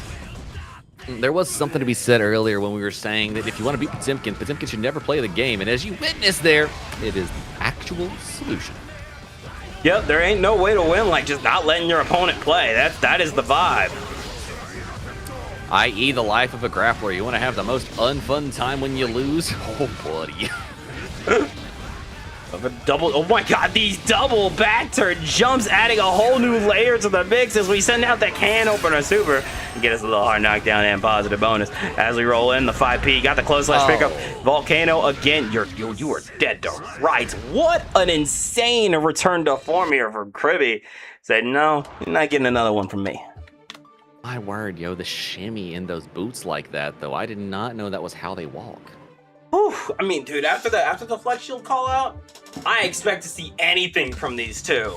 This has been a crazy set, and can you believe it's just game 3? We're just getting started, dang. We've only just begun to crack open the layer cake. See, the thought of that excites me. Let's get it. Far Slash is doing exactly what they do best. And this neutral game here, Vortex trying to clip Kribby on a whiff punish, but it's not working out in their favor. It is not, but there's that throw attempt. Gonna get caught by a big, nasty combo, but there's the burst. I don't want to hold it. Lariat coming in. Volcano out as we go for the wall stick. Worst part about that is I saw the start of Potemkin's 6P get snuffed out there on the approach. It happens to the best of us. Oh, I saw that. That was a side steal. Oh, missed the frame kill. And Kirby gonna take full advantage. Nice RC pickup. We're going to the other side with the can opener super. Captain Puerto Rico would be proud to wait, throw that shield out there, Leo Whitefang. Of what we're seeing here. Oh, run through. Nice back and forth here. There it is, Berserker Barrage, sending you through the wall. Shout out Wolverine, hard knockdown and positive bonus. Tick throw, not gonna phase Vortex today, but the 2D easy peasy punishment here. And really, that's the story about dealing with Pot. All them buttons, so easy to whiff punish. There it is, lariat around one more time, double 2K, or back turn K here. Back at it again, but there it is. Armor calls out the flash kick, no buster. I think we were gonna go for an HPV confirm, but no, none of that, none of that.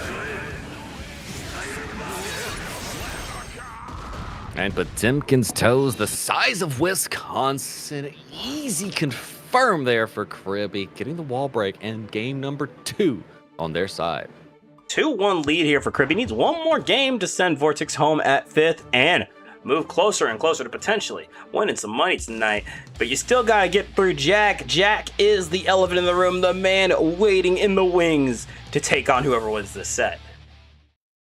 And you know, Jack is, I don't know, hoping, not hoping Vortex gets it. I don't know how Jack would be feeling right now. I'd want the run back. Oh my gosh, the jumping slash gets the connection, flick the business here, and Vortex turning it up again here in this game, trying to be a little bit more aggressive on their approach. Ooh, I like that little 2K2D, but hey, the 2K2D right back. Tried to go for the 5B. Look at this confirm. Oh my. Yo, that was kind of hot, bro. I can't lie. I like the propellers. It looks so cool when they get the combo hits with them. I oh my love gosh, that shit.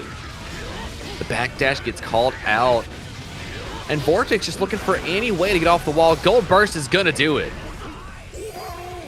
Oh, YRC, get that shit off of me. One more time with the slide in on the hammer fall. Staying on defense, but you gotta be mindful. Oh, we got caught slipping. There's that heat tackle confirm. 3, we might be getting sat on. Oh my God. The air throw, I am shooketh. What an amazing jump out. Did not get clipped, but that's gonna be enough to get the final round. I didn't even. Oh, it's just one more round necessary before Kribby goes to face Jack. You gotta talk about Kirby's air throw game. It is insane. I love what we're seeing from him. Vortex getting the big confirm in the skies. Launched to the side, trying to stay safely out of Leo Whitefang range here.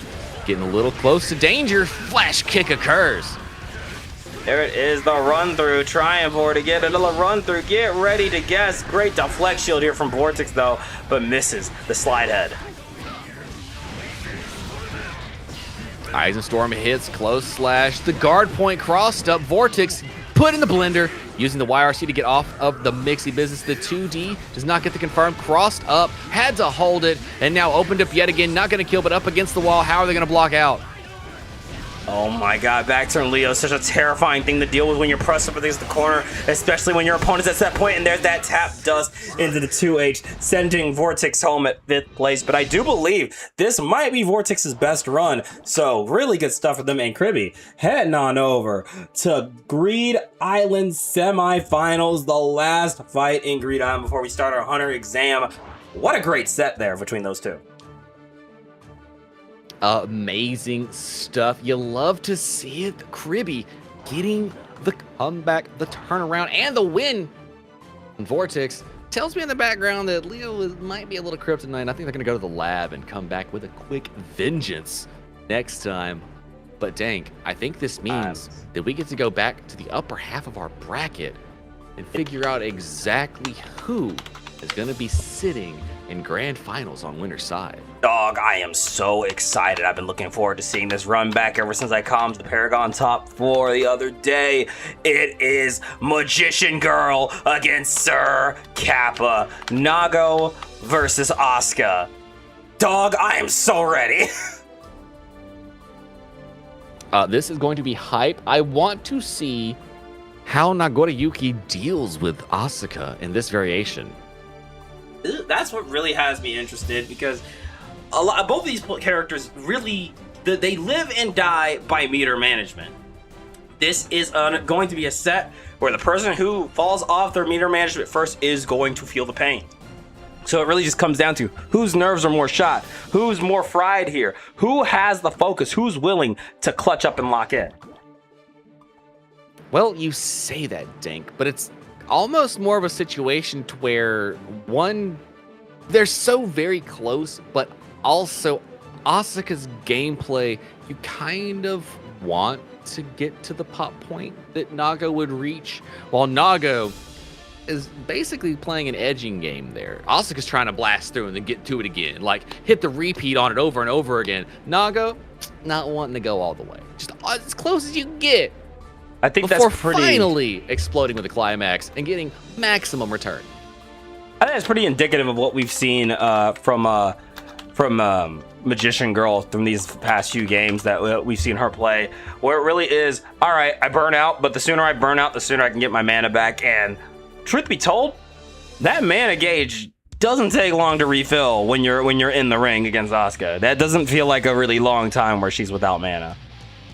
Absolutely does not, but that also goes to show exactly how good Magician Girl is at controlling the flow of the matchup. I'm right. Yo, cube right into overhead. That is the vibe we're about to see today. Checking to the throw, wasting no more time. Abate on the other side of Kappa tries to delay the DP. We are racking up the blood, but smart management, not enough to pop. There it is. Nice play there. Got the tap dust action. A little reshuffle into the book. And yeah, there it is. The 5 feet to break the wall. Let's get some positive bonus going.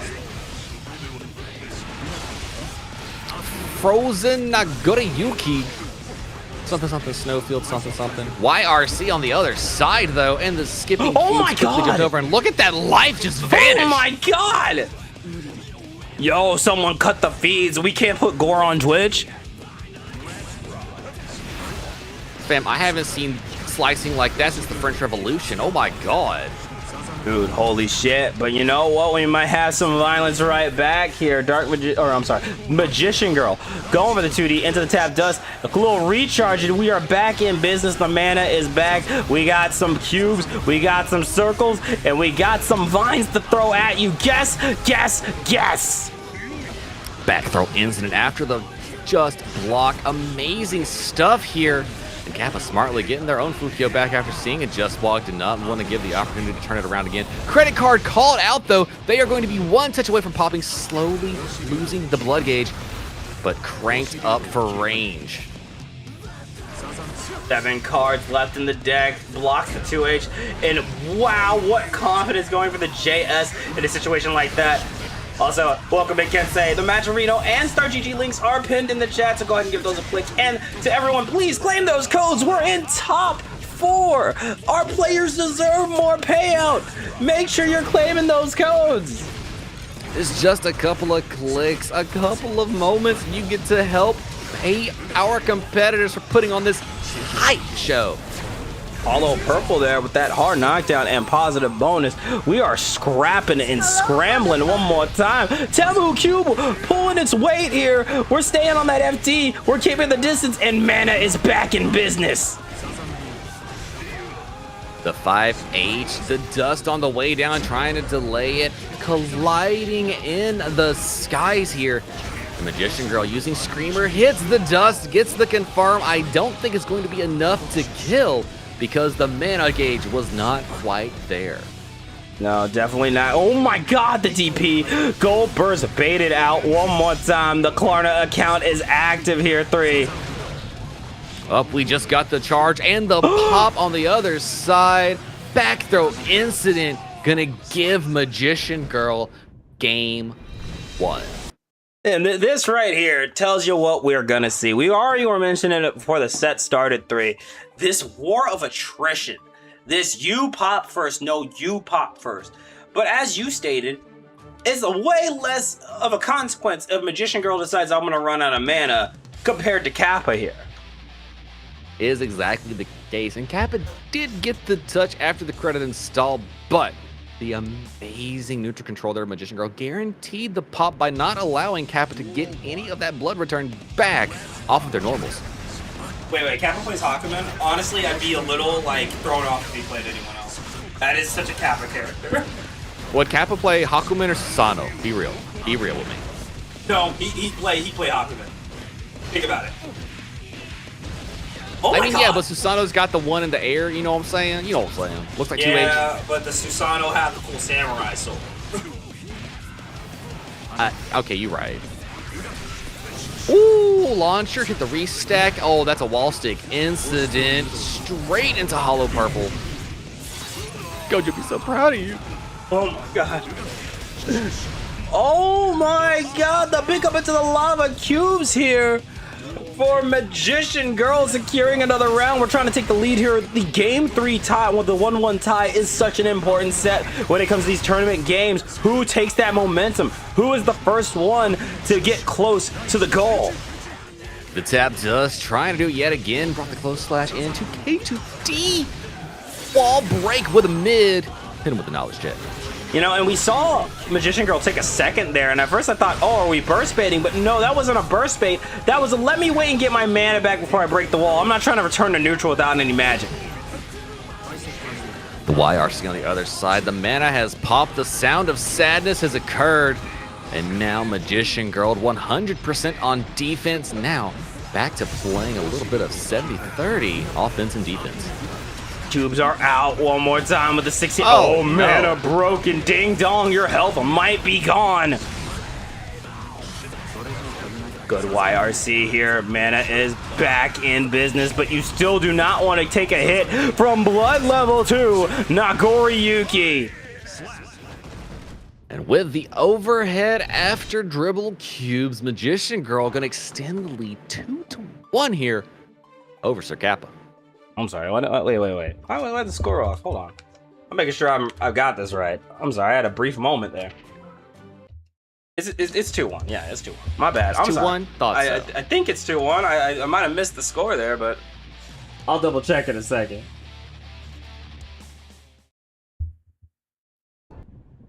I could be wrong there because was that was just 2 games, right? I thought tripping now. You know, you're the one trying to unconvince me, Dank. I'm just gonna trust the process. We just gotta trust the process and throw it out. Us TOs make mistakes sometimes, especially when we get lost in the sauce, like we've gotten lost in the sauce on this set. No. Oh no. Well. Oh no. Oh. Well, Kappa, if you didn't get one yet, you're definitely gonna get one if you keep it up like that. That's why I call Mana Break the sound of sadness. Nothing good happens after that. Ding How many dong. screamers is enough, Dank? How many screamers is actually enough?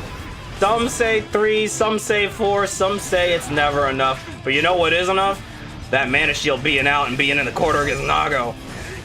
The +6 into the 2H. What a collision. Brave enough to press punch into Nagoriyuki face first. Braver than me. Oh, but got caught on the backdash. We're so close here. Huge health lead. Kappa just trying to clutch it up. Does not want to risk a pop. Just trying to get Magician Girl to break composure. And 2D getting it. Putting another one on the board or one on the board. We'll see just after this. Yeah, let me take a quick double check of the score here. It's easy to get lost in the sauce. Now it's 2-1. Excuse me. So sorry for the miscount here. I was right on the money the first time. Now 2-1 lead here. This has been an insane back and forth between these two. I think that's probably why I got mixed here, because these two have been scrapping back and forth. This has been a scrambly set. Absolutely has been. Everybody in this fight wants that grand finals position because not only is there pride on the line, there's money on the line, fam. You want to be on winner's side. There's that burst. Going for the jump around. Cubes are out one more time with the vines. More.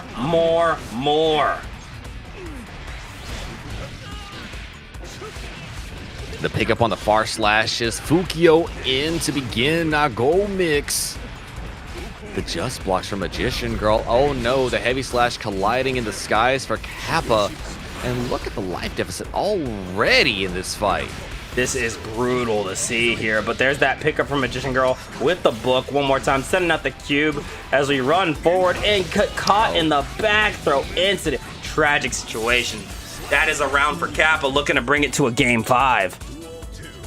You heard the tragedy occur on the back throw incident. That is exactly not where Magician Girl wanted to lose the mana guard. It's rough out in these streets when that happens, but we're going for the bite. Little walk back, walk forward, clone coming in. There's that tap, does 5K into the guillotine. Kappa looking to close this out. 5P check it, send the clone, building up another life bar here and having to slowly walk down to the 5H, do some neutral control here. Fukio in, got the touch, gonna get that blood built back for the Fukio and slowly get down to 2 levels of blood. And there's that 2S to get the kill, and you already know what that means, 3. We got another, and I mean another game 5 on our hands between these two. Man, we were talking about tie games earlier, but I did miscount, but let's talk about the tie game now. There is no momentum to be had here. This is all nerves. Whew. And we're not even gonna take a second. No drink of water, no quick breath. No, we're going right back into it. It's time for game 5. Dank, as they say, Strive Earth keeps on rotating, and all of the population of Strive Earth loves a close set. Damn right, got the overhead, went for the bouncy ball cubes there to get a little something going. And look at that, get ready to block my fucked mix. The Beyblade at maximum range, the slow walk up far slash 5-8. We are staggering pressure, getting some blood back, tried to jump over flame cubes and had to spin the burst instead. Is that 2H into the 6H? Again, the slime coming out, trying for it. Clone comes out with a nice 6P to check it. Lots and lots of chip damage. You cannot take any more hits like that.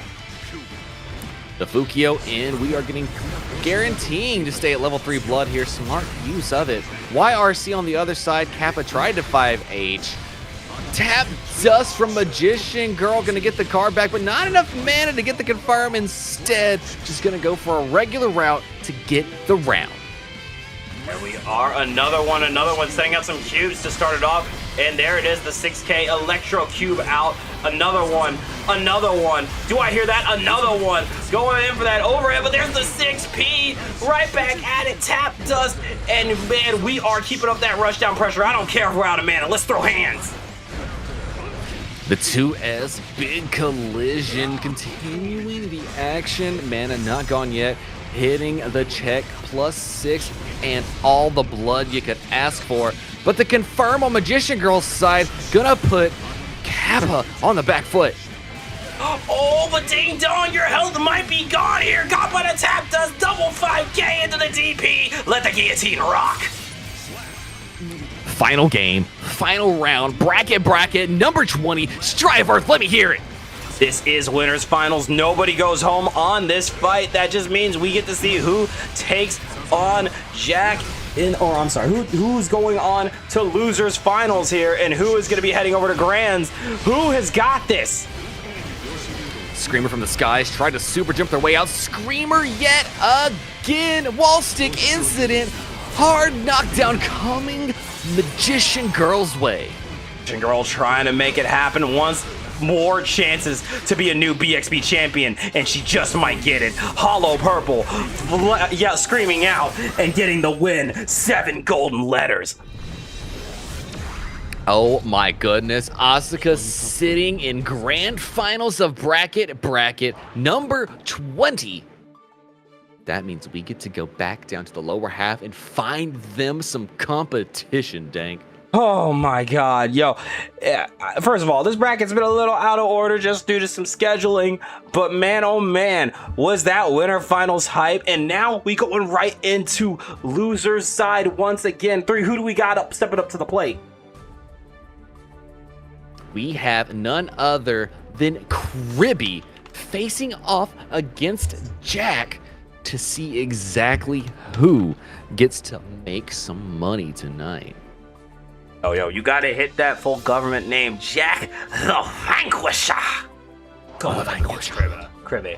I'm excited. Leo versus Robokai. Both of these players have been on a hell of a run, and I just don't know who's gonna go home. This is gonna be a devastating set either way. I don't want to see either of these players leave the ring, but as with all brackets, you gotta go sometime, right? This is true. You can't stay here forever, even if we wanted you to. So instead, we're just going to let you fight at the cabinet, figure out who's the best, and then we'll pay you for being so amazing at what you do doing Guilty Gear Strive. Absolutely. And hey, yo, Kappa, it happens to the best of us, man. I think that was one of the craziest winter finals we've had, though. Y'all got to give yourself some props. No, that actually, was awesome. Bars, that was insanity. You cannot shortchange yourself on how hyped that set was. Like, there were so many instances where I was like, you can do that? Are you serious? Did that happen? Damn. Well, regardless of what happens here, we have a very high chance, and I mean a very high chance, of maybe not particularly a new champion, but a new character winning BXB. There's only one repeat winner character, and that is Leo Whitefang. Has Leonardo Whitefangington won multiple? Was it the same person? Was it a specific legend? I believe it might have been the gay sex legend, but let's see what we're getting. Oh, whoa, we're catching up a little bit here. Apologies for the spectator lag here, but we're getting into it. Looks like Kribby did have Jack in the corner for a brief second, but not long enough, my friend.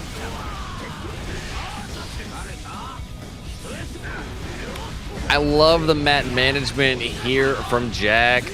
using it to really instigate the approach of the opponent. And then getting the turnaround for some positive bonus heading their way. There it is, the rocket punch. Good super jump out of the way. Trying to go for the air throw, but my God, Jack's maneuvering, keeping him out of harm's way. Said, I'll wait for the approach. Got the 2K. We're going in with a segue on the RC. That's a round for Jack the Vanquisher. The 2K does not get the confirm, but the just block on the 5H from Kribby turns the gimmick around, gets the burst off of Jack the Vanquisher. There's just some aura when you say it like that, you know? Little 2K sliding in with the segue. We are out of those tangerine dreams, but we don't need that to be kicking ass. Beautiful air throw tech. However, still getting caught on the hit. Kribby able to lay down some damage. Hit that little berserker barrage weapon X style. Hard knockdown. Very little positive bonus.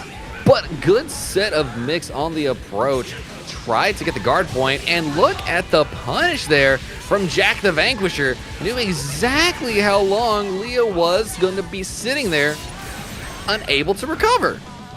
Yeah, this is the Vanquisher right here. Send out that rocket punch, a quick overhead here, right into the command grab. Who's afraid of a flash kick? Not me.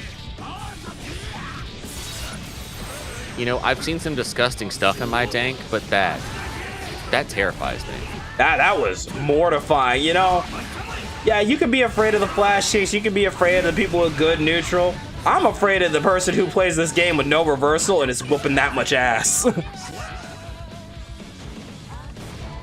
Kribby said, I'll whip that ass if I get a chance to. Trying to get the rush in on it with punish on the swiftness. Walk up into the back throw incident. Safe jump setup, disjoint overhead, reconnect, put Jack the Vanquisher through the wall. Here we are. Oh, the 2K2D back at it again. Pressure upon pressure. And there's that tap dust trying to keep it safe, but a back throw incident here. Robot Kyle on it again. Guess.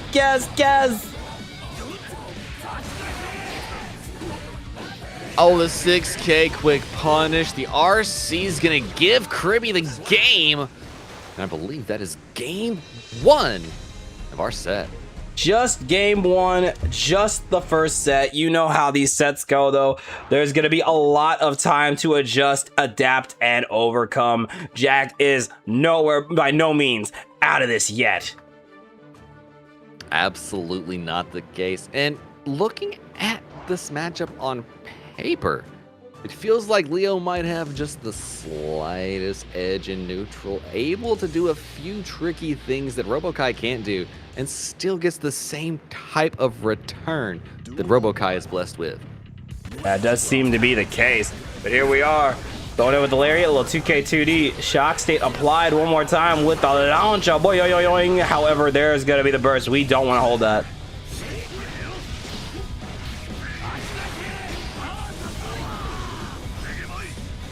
Whoa. Nice, got the knockdown again. We're playing this patiently. We're playing this clean. Let's go in for the segue. Put a little battery mat on there, build a touch or two while they're at it. Oh my gosh, did that reflect those? That did reflect, however, the projectile is just not going the distance that Kribby needed, but we did get that air throw into a dash up throw. Jack might be in trouble, but oh, I'm sorry. I wasn't familiar with your game, Jack. I thought I would have been at this point, but I wasn't familiar. Ooh, so close, but Kribby ready with the back throw. Clean play. The 2K meets a 2K of their own on the other side, and Kribby pushing the pressure on. Oh. Lucky launcher gets their way in. Oh, unfortunate drops here. Oh, I like that. The dash 5K rolling in with the lariat again. A little 5P. Another 5P. Oh, but there it is. The mat's out. Going for that deep JH jump in and a back throw. And another throw. It's time to play a little strike and throw, but with mostly throw. Got the back dash. Kribby on the other side of the wall break. Jack from Vanquisher uses the BRC to get in on the business. Gonna get the wall stick here and the round. Alrighty, round 3, baby. Let's get it going. 5H into the segue, gonna get a little extra power, and the mat is up. Great meaty, no fear again from the Vanquisher. Building up a lot of meter, gets on the unicorn, does not get the hit. Lucky Launcher gonna do all the work that Jack the Vanquisher needs, builds up a lot of meter, and will it kill? Muda, muda, muda, muda, muda, muda, muda!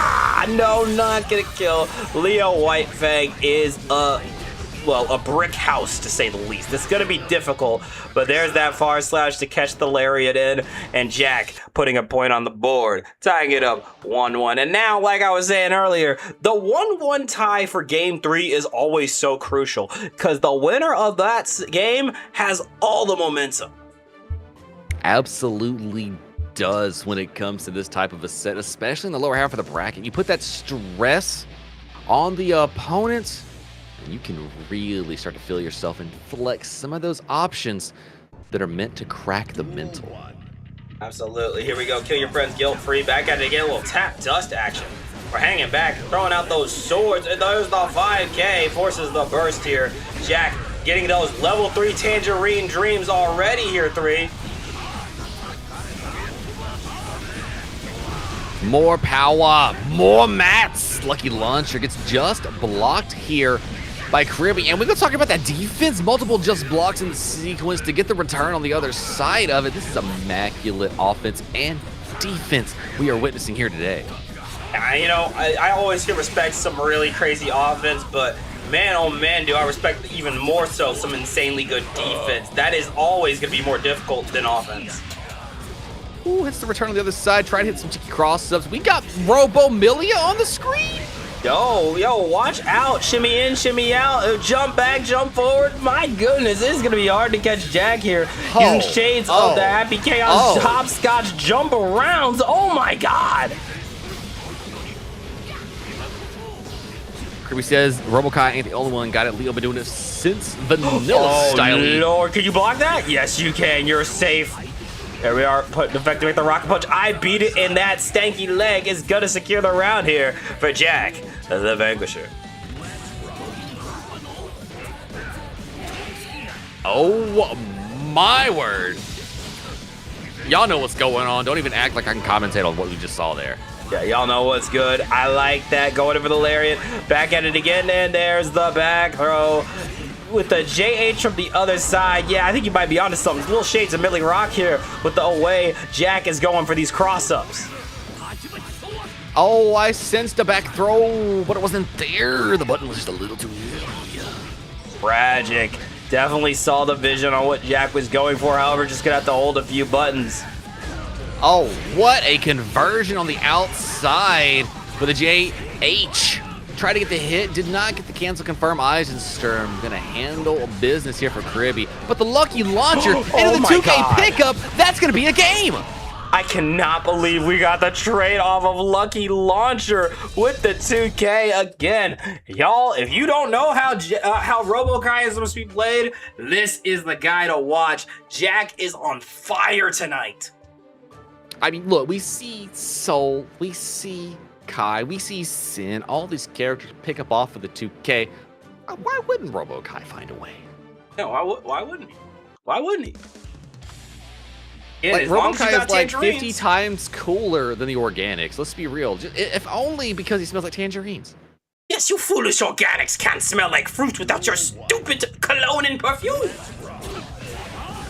You need lava still to be this delicious. What were you thinking? Oh my god, double command grab. Are you feeling it now, Mr. Krabs? It's electric. Is that what the segue is? The electric slide? You are absolutely correct. You hear it. And you have to see my face as that guy from Futurama that does it. No, I know exactly what you're talking about. I'm losing my shit. That's how you know I was from the 80s. Staying on it. Good defense here. I expect nothing less from our most winningest bracket champion out there.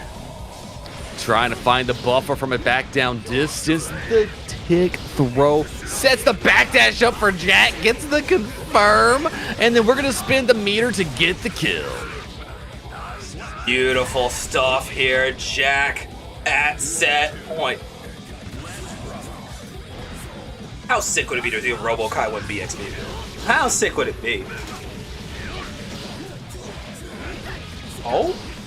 So sick, I don't think I'm allowed to comment on it, actually. The return on the other side. Jump around. The just block. Oh, no. Charlie sets you up for failure. Taking back, rocket punch off the iron knuckles, going right for the throw. RC picked it up with the missile. What a confirm. We still got electricity. Tangerine dreams are made of these things. The dust not there. Ribby on defense. Blocking out. What an amazing frame trap. There it is, the jump in whip for the back turn 6P. Yes, I know it's not that, but let's be real, it's a 6P. Going immediately for the burst. Yeah. There's the JP, stagger pressure here. Kribby trying to finish it off here, but look at that RC. Look at this control of the spacing. Gets the confirms off of 6K. Oh, we're waiting it out one more time. The just blocks lucky launcher after the confirm. Saw the option, gets the dust. Still had enough meter to keep playing. Went for the dust again. Quick punish, but not enough to kill. No, I gotta respect the commitment to going for these dusts here. You never know when someone's about to let up. Oh, but Kribby just able to dash his way in. The set is not over here, 3. Look, that was one of those who did it kill situations right there. I really didn't know who walked away with it. That was definitely a really close one, like taking instant replays in some situations. But here we go, going for the throw. Matt applied, and this is going to be another classic confirm here for Jack, the Vanquisher.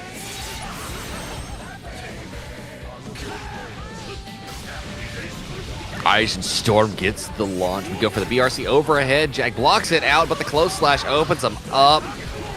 Reflecting rocket punches. Oh my word. Talk about a JH to send to No, it be like that sometimes. It truly be like that sometimes. Jack gonna take the win 3-1 over Kribby. Very good stuff from both sides. And Kribby going home in 4th place.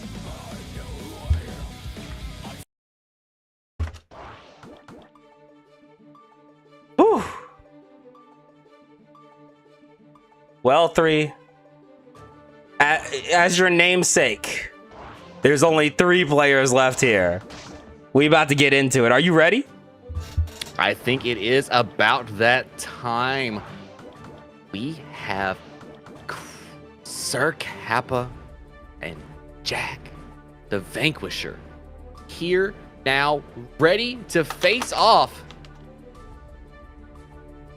to see who gets the glory to go face off against Magician Girl in Grand Finals. Oh, who has got this? First of all, this is the most insane top 3 I've seen in a grip. Were you expecting Nago, Asuka, and RoboKai in our top 3 tonight? No, I wasn't, and I'll have to watch the next game because when Kribby bounced, it kicked me off the stand. Oh, nuts! Kribby, you shouldn't. Don't leave your thing. You make your commentators lose their spot. See, your actions have consequences. I'm just kidding, right? But still, here we go. Getting the pickup into the segue. Consequences. Rolling in with a little bit of that lucky launcher, as you like to call it. Go over that jump in. Jack is on a tear here. Send him out with a segue. Let's hit it. Get it. Say it with me now.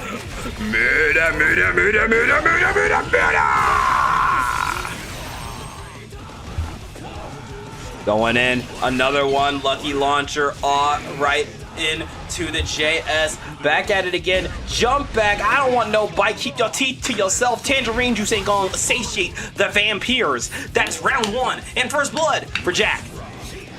What do you mean? That's exactly what Nago needs, trying to save that scurvy. He been in that coffin for how many years before Soul found him? Come on. Well, dude, you mean to tell me that, bro, you know what, Happy Cows would leave him with no sustenance. You're so right. He wasn't getting no vitamin C down there. Oh my God, here we go. The credit card is active. The Klarna account is out. What's your credit score looking like, Nago? Oh my gosh. Trapped in here, but empty jump right into the throw. Jack putting you right into the corner here. Oh, what a 6P! And RC into the 5P to get the kill. Oh, I'm sorry. Thank you. Let me refresh it. Good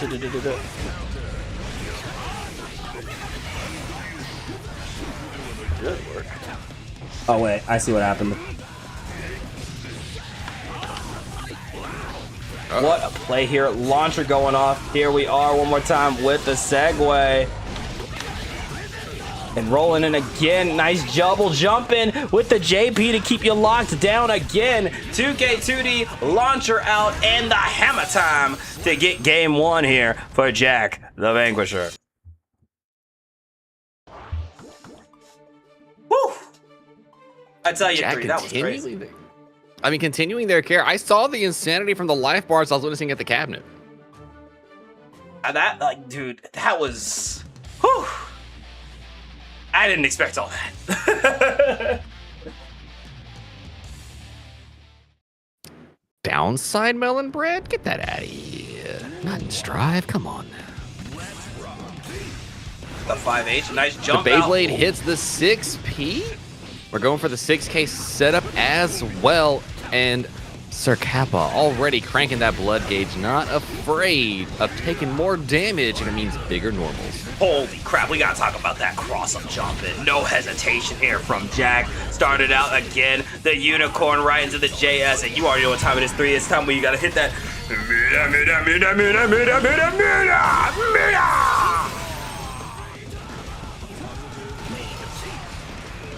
The air throw hits. We got the guard crush on it as well. What a just IBFD. Oh, hanging back. Real talk. I said IB. That's just. Y'all know the same. Y'all know what's up. Y'all the sport. Oh, wait. Oh, there's the bite. Oh, we're in trouble here. Trying to go for the jump out. Nice carousel play with another cross up. Working out level 2 Tangerine. Blocks the blood pop and gets that / excellent stuff here. Robert Kyle on an absolute tear.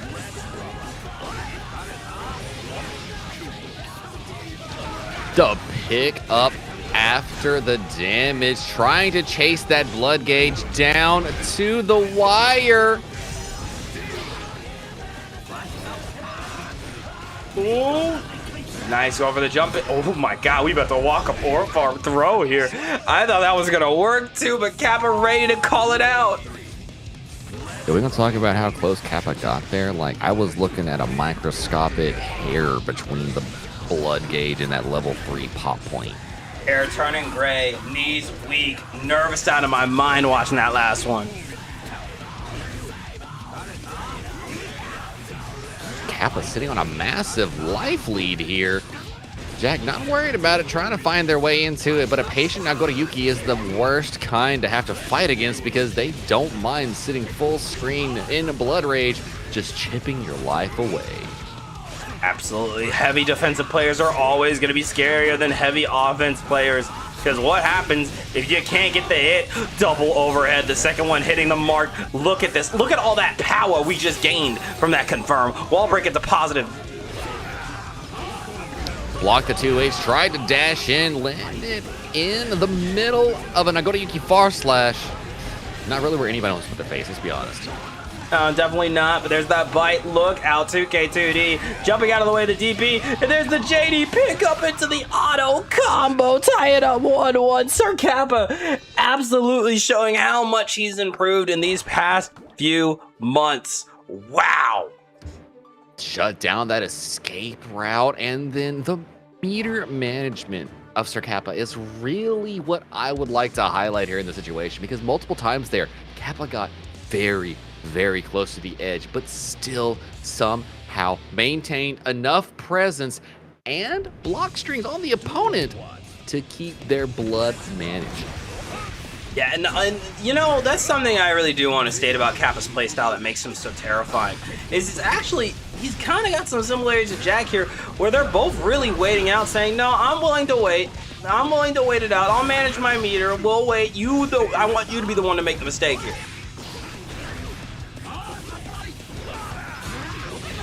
Ooh. 5H hit the repeat, go to the opposite side. Shades of robotic Millie on the screen. The just block. Oh, he's a lead! Oh my god! Man, that was disgusting work. There, waited it all, just not long Oh, enough. did you double that? Don't matter, Oh, don't you matter. nasty Kappa. First of all, Oh, you gross. Hold on. Did that beat 2H? Did you see that right? Am I tweaking? No, you're right. You're right. The world's a beautiful place, Dink. That's all I can say about that. The world is so full of beauty and wonder because I didn't think anything could punch that shit. The credit card's activated. Visa. It's everywhere that Kappa wants to put this blade. Oh, nice 2K. Waiting it out with the 5H and a 2H as well. And another 2H. No, you cannot escape from the Nago Ryugi. What a 5H on Jack's side. Not afraid to press buttons. Exactly the oh my god, get the command grab too. We shimmied out. Got the low into game. Oh my god. Nah. Turn this into an FNF set. I can't get enough. 2-1 lead here for Jack. Dog. Fam. Can we get some more? Can we slip somebody something to make some more of this happen? I need this matchup in my eye veins. I'm eating so good, dog. I'm eating so good. Oh my god. Feels like it's gonna spike my blood sugar, bruh. You can't do that to me, fam. I'm the diabetic here. You can't join my club. Now, I might if they keep this up. It's fact. Y'all gonna see me and Dang both sit over here screaming at our machines after this burst immediately from Kappa. Jack delaying the air approach, trying to play cheeky, gets their burst baited, and what a check on the blood gauge here from Sir Kappa. Oh, and there it is, the 2-8. Oh, bite from downtown? Was that the bite of 87?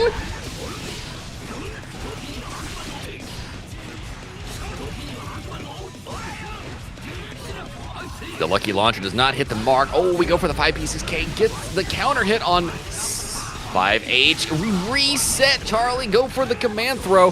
This time, setting up the mat. Gets a back throw instant from Kappa. Aware. P's and Q's are checked. Oh, a good jump out. Little 2K 2D with Electro Mat added again. Trying to get a little recharge. We're still at level 210. Oh my god. That point, bro. Holy shit. Strive 2.0, the year of the BRC. Yeah, it really does feel like the broken RC went from PRC to BRC. Double command grab, triple. Can I get one more? Can I get one more, Jack? Well, Dang. After this, muda, damo, ora. See if we can't sneak a little command grab in here for you. Dear Lord, going for the jump in again. 2K 2D, boyoyoing, is gonna secure Jack the Vanquisher a spot in Battle Olympia. Passing the Hunter exam, getting a license on top of I don't know how many licenses this man's got so far.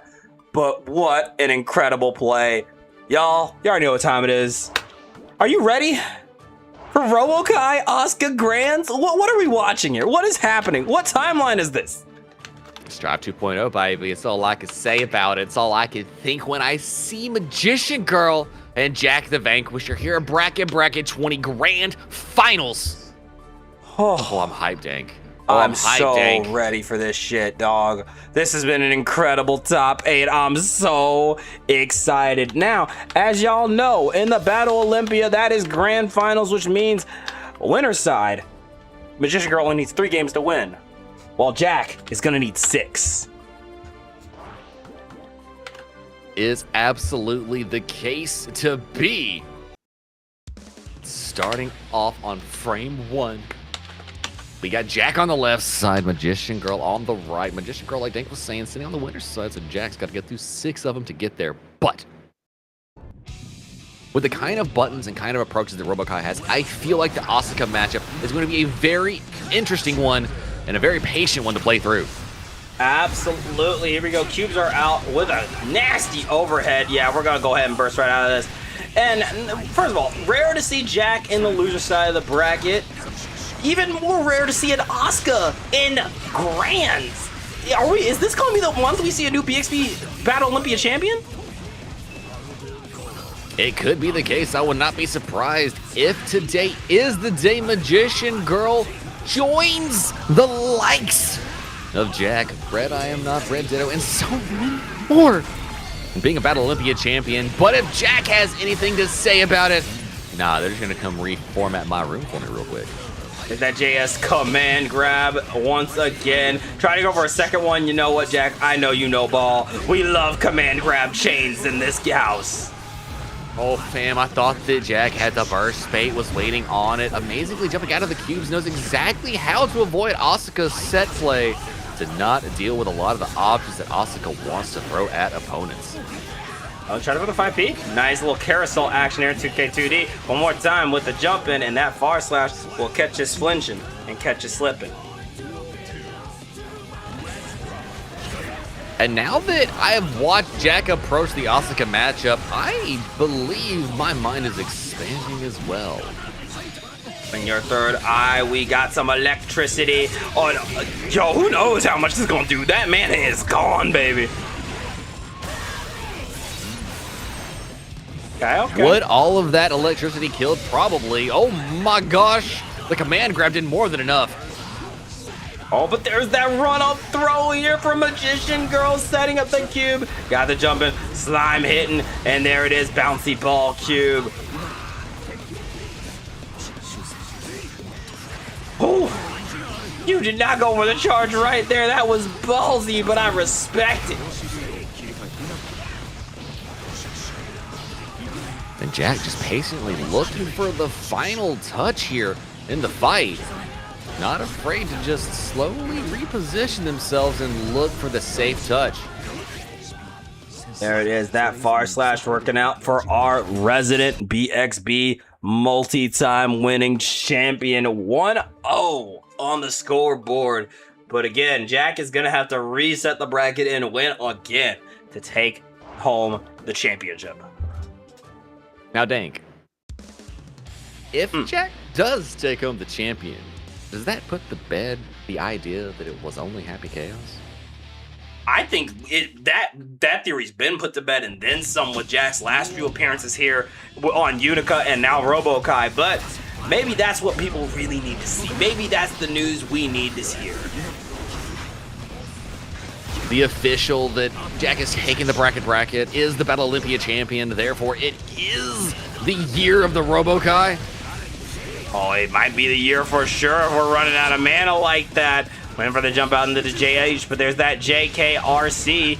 Probably gonna go for a little recharge. Actually, we don't even need to. Mana is already back in business, which means time to guess some fucked up shit.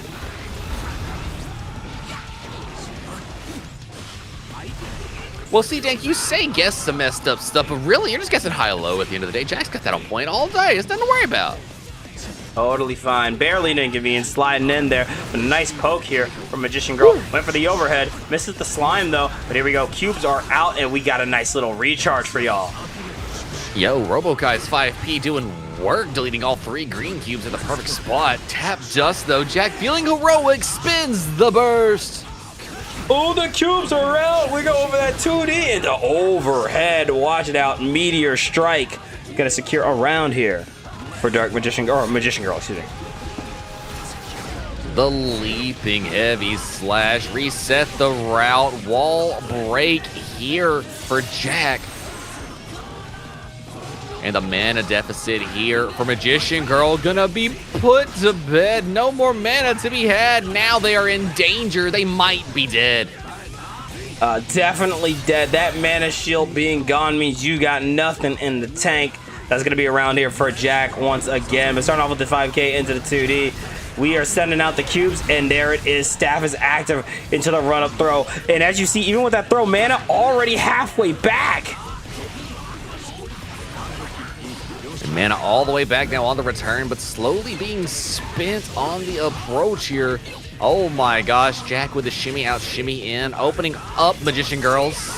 Going for the hard knockdown here on the wall break, but not spending any electricity on the conversion.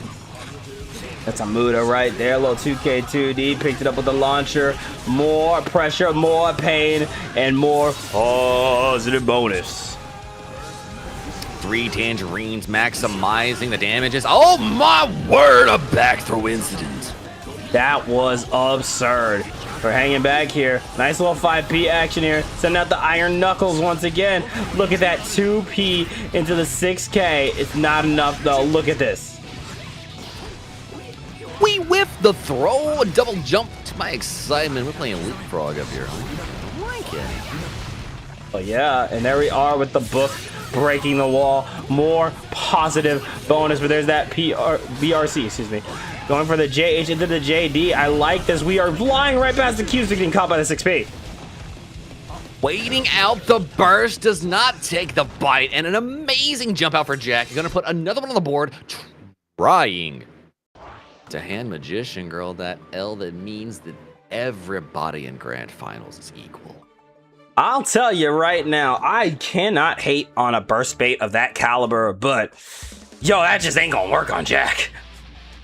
Not today, not today. And chat, redeem the Matcherino codes for me. Please give our competitors that little bit extra oomph, that pizzazz, that je ne sais quoi that comes with 2 clicks and adding a quarter to the prize pool. Absolutely, there's big money on the line here, and everyone left in the ring is going to get a payout. So please claim those codes. They deserve the cash.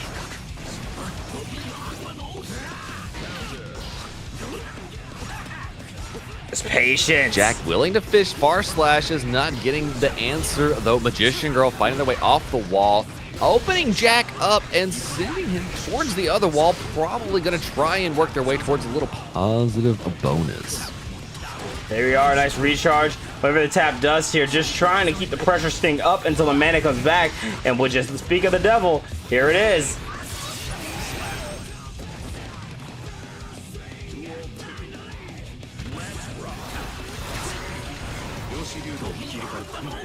Oh, I like the fly around here, but there's that pickup with the slime. 5K into the 6H. Screamer overhead. Oh my god.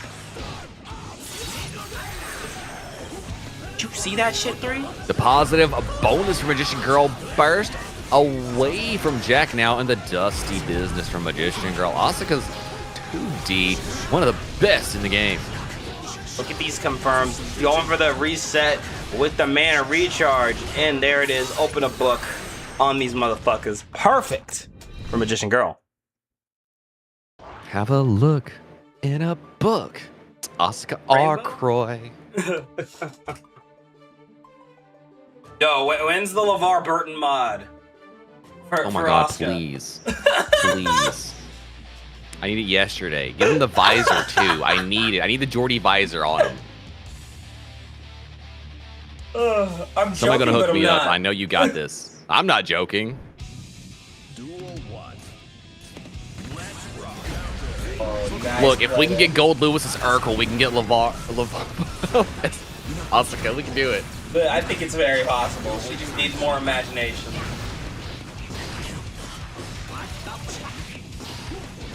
What a back throw. Back throw incident, hit the reset on the mana break. Finally got that mana back. At least they got the shield because things were being really hurtful.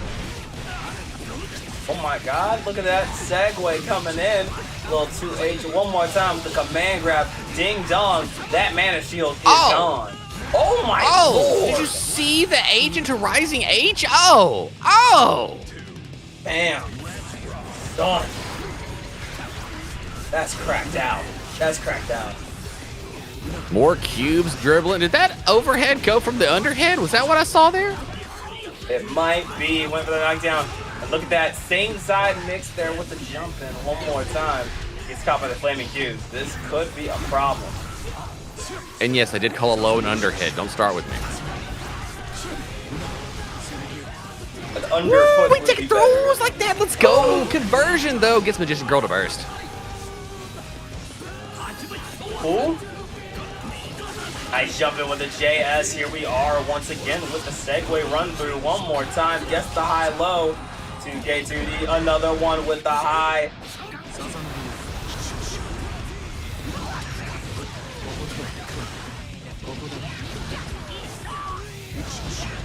Look at this shit. Jack eating another overhead, pushed up against the wall, tried to go for the throw, gets called out. No meter on Magician Girl's side.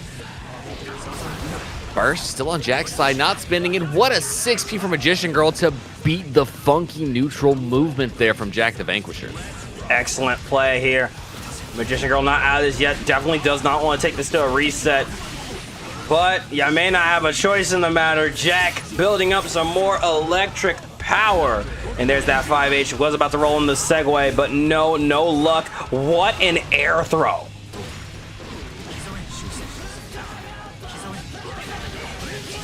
The 6H hits, we swapping sides to H to make sure the conversion works out perfectly. Charlie, get in the mix. Lucky launcher, wall stick. We cancel into super. I think it's gonna kill. Yeah, I think that should, but I think Mana Shield gonna keep you alive. Last chance. Can the plot armor kick in for Magician Girl? Going for the deflect shield. Cubes are out. Got the knockdown, but we are out of mana and not out of options. Wow. On the 5P, Strive Earth, you know what that means.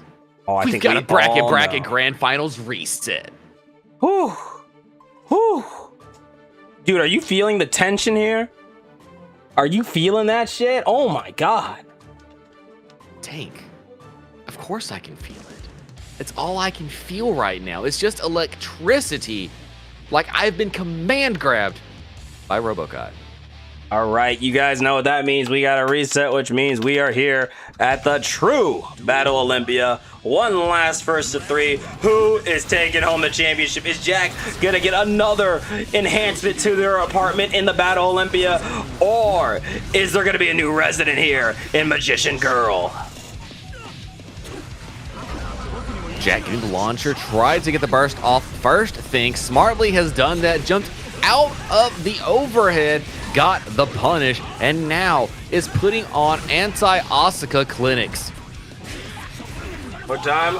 Nice little 2P there with the knockdown. Far slash out another 2K2D as the explosion into the shock cube comes on out. Holy. To pick up the reset, the overhead into the shimmy. Oh, you get, oh my god. Oh dear god. Dear, yo. Whoa. Whoa. Okay. I just witnessed a crime. That was absurd, man. Crime Stoppers told me they can't help me after that. They said I'm just gonna have to hold that. That was crazy. Jack is on a cold one. Does want his Battle Olympia championship back. Oh, YRZ, get it off of me one more time with the 5K. Hanging out with the rocket punch. Another one, another. Oh, yo, that was okay. That was sick, nasty. Hold on.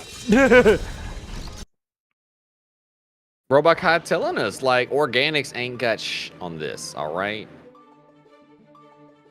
He's been saying it again. The Tangerine Dream is not dead yet. 2 more games needed for Jack to win yet another bracket. Look, Robokai is saying that non-organics are so cool that even Kai married one. Holy. Into game number 2 here.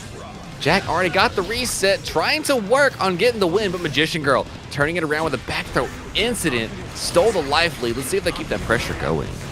There's that jump in again with another Screamer overhead. We're out of mana once again, but I like the JS said, try to lock you down in the corner. Another JS. We are not jumping out, not in these streets. The staff is up. It's time. Amazing use of the burst, got opened up by Jack and used it to keep Jack against the wall. And now Jack trying to safely navigate neutral around Asuka. And when Magician Girl using the options that she is right now, trying to escape is a hard ask.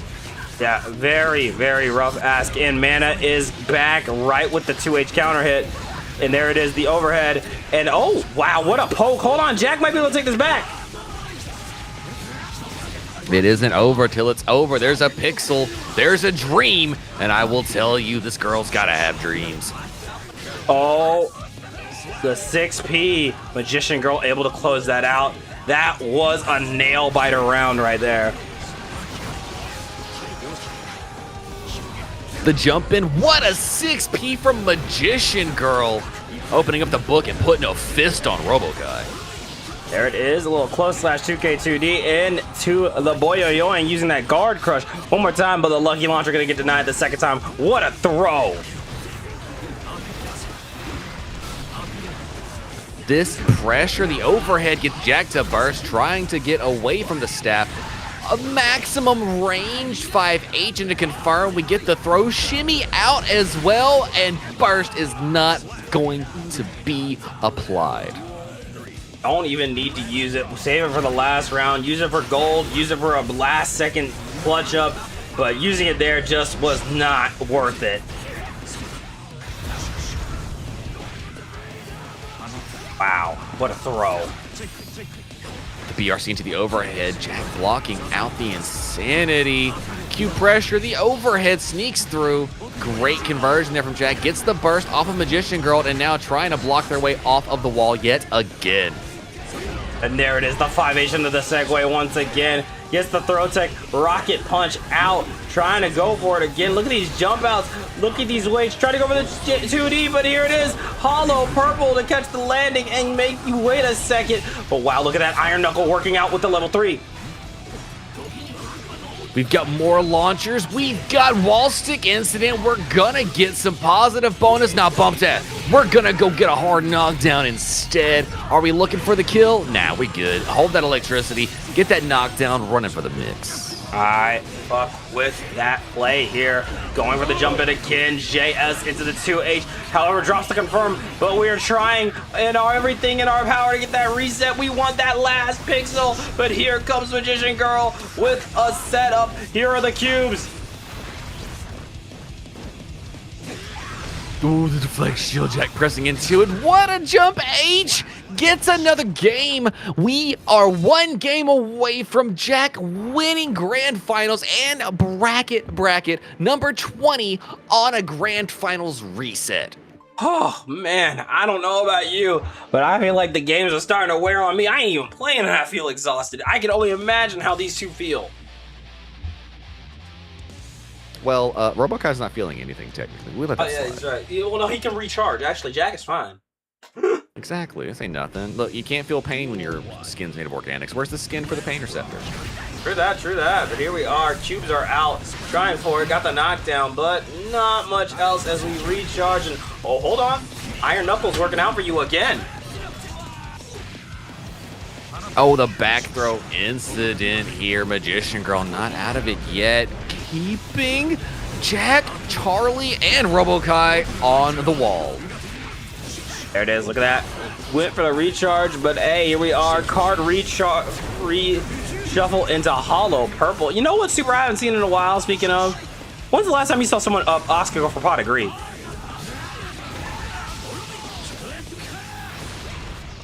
You're not wrong. I don't. Yeah, no, I don't. I haven't in ages. It's been forever. I'm sure there's a good reason. I'm very curious as to why. The 5H hits. We go for full confirms. This is more than enough to kill. One more round before Jack calls themselves bracket 20 champion. Dude, it is only a matter of time, but Dark Magician Girl really trying to defy fate here. Going with the 6K and a little bit of that low-hitting slime into the overhead. The Temu Cube calls out the feint, and here we are. Look at that. Get the recharge. Pressure on pressure. Mana is back. What's the plan 3? Magician Girl sending out the solitaire wind type of cubes here, but the level 3 rocket punch deletes all the issues at hand. 100 electricity for Jack to use, and use it they will.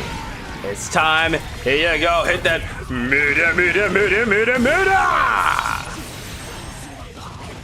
Hard knockdown, positively bonusing. Went for one more mix. Magician Girl used the burst. One more touch is gonna do it on both sides. The tap dust, waiting for the burst. Double baits the burst. Nothing happens. Taps the dust yet again. We go for the reset of pressure. Back throw and the incident. throw. We're not done. I didn't hear no bell, and neither did Magician Girl. We're not done yet. What a 6P there from Magician Girl. Oh my gosh. Finding The with that 6H segue. on the conversion. The overhead connects. Jack is not stopping this pressure. Magician Girl can't get off the wall. This is looking troublesome. No man at the command grab. Lots of electricity to work with. Great deflect shield, but here we are again. More power, more power, more!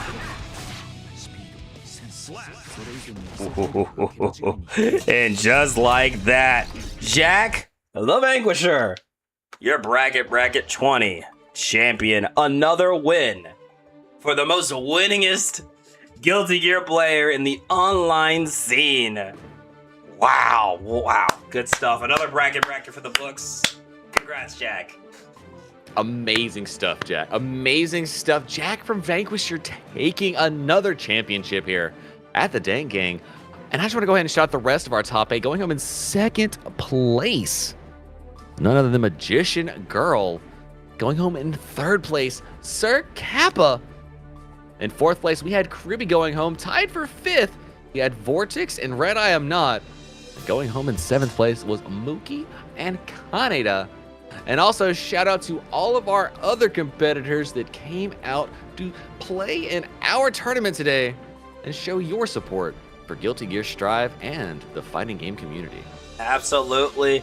And if you guys liked bracket and you're like, Dank, when's the next one? Well, I got some good news for you. We already know when our next bracket is going down. BXB will be returning Saturday, August 29th. That is my 29th birthday. We're going to be doing Dank's B-Day Bash.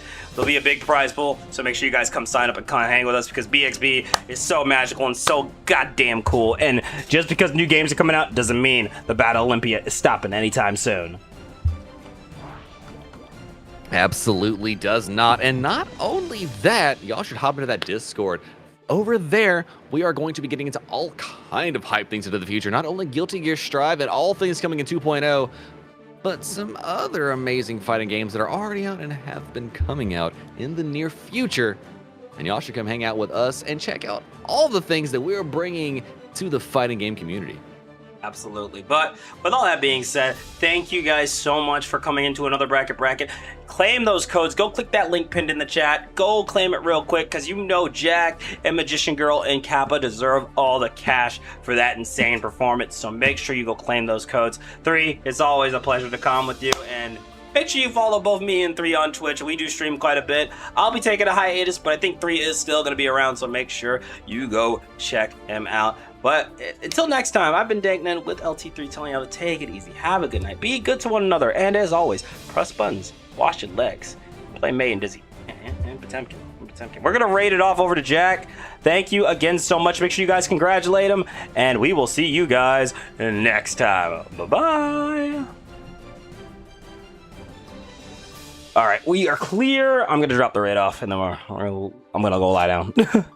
Hell yeah. I want to go see if I can find Magician Girl's info anywhere. Just try and pay out shit. Although she's never been in one of our brackets.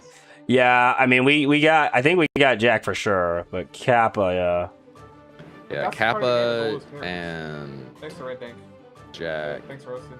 and Like Zato, just you don't have to know how to fucking Jack. I got run Kappa's offense on probably Zato. already in there. Kappa's joined them before. Game-wide offense. I just gotta see if Magician Girl You have joined to it. learn how to run Zato offense, and once you do, like the character does it for you. Ugh. No, why would I do that? All right, let me go to Match Arena. Boom. All right, Please let's get play this started. Kai and come back to me. Ugh. Okay. Okay. Oh, Like yeah. instead of frame trapping with like a fucking plus 10 overhead Yeah, or something. go crash. Go do your thing. I'll see if Frame I trap can with- find I'm just all gonna this shit. If I can. ask people to do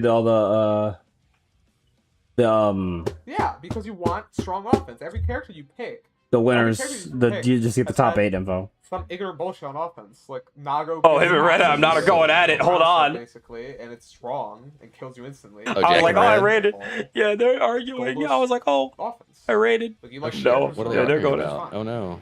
They're talking about how Red always picks some absurd offensive character. This is true. This is It's not true. inaccurate. But like to say goalless doesn't No, like no, pick up it's the really slack not. But I on mean, offense. wouldn't you want to? I mean, why isn't Like, why it isn't definitely Jack playing does. somebody with a DP? I'm not saying you're bad at running offense. Of course not. Oh, they're not going at it. I think they're just discussing. It's like how Eno, Yeah, like you don't have to learn neutral to play Eno, they pick up the slack. It makes sense. like normal neutral. Yeah, he does have godlike panic. Interesting. Like, oh shit. I mean, They're talking that's the about kind of conversation.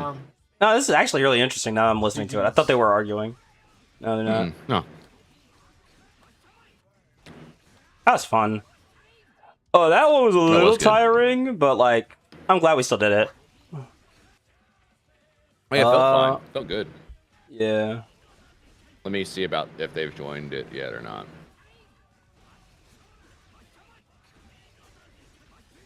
I'm gonna y'all do the top 8 info thing, you know. Wow. So.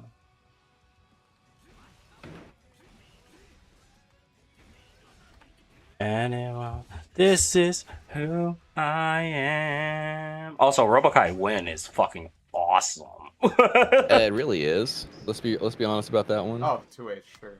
That was sick. else. I seeded him second, just because on the off chance that because Jack hasn't been winning a ton with those, but This is probably really incredible. Jack won that. What was the score between Jack and Kappa? Was it 3-2? Yes.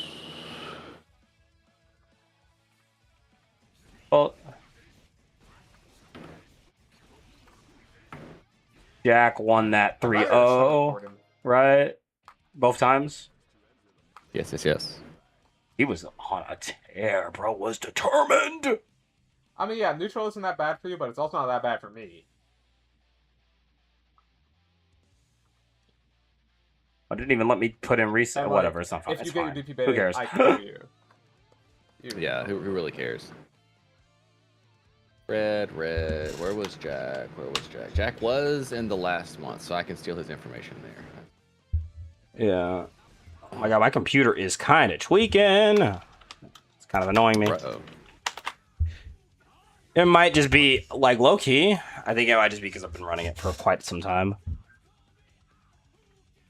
Probably needs a little break. Just a minute. Also, there was an update that was kind of cheeks. That might be what it is. That might be the actual culprit.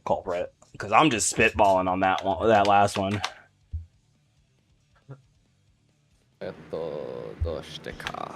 Gotcha.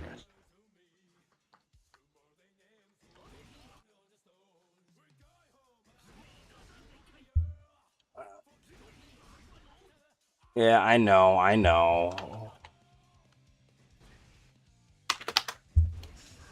don't know why Reset Finals wouldn't let me report it. How does this work? Hold on. That's weird. Why is it doing that? It literally wouldn't let me report reset. Oh, there it is. Okay. For some reason, it wouldn't come up. Chicken Jack. Weird. That was funky. Weird, but okay. You good? So, You on it? Yeah, 3, submit.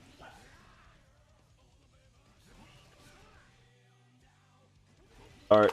God damn it. One thing at a time, Kappa. One thing at a time. Yeah, we're trying, dude. You gotta be patient. Please.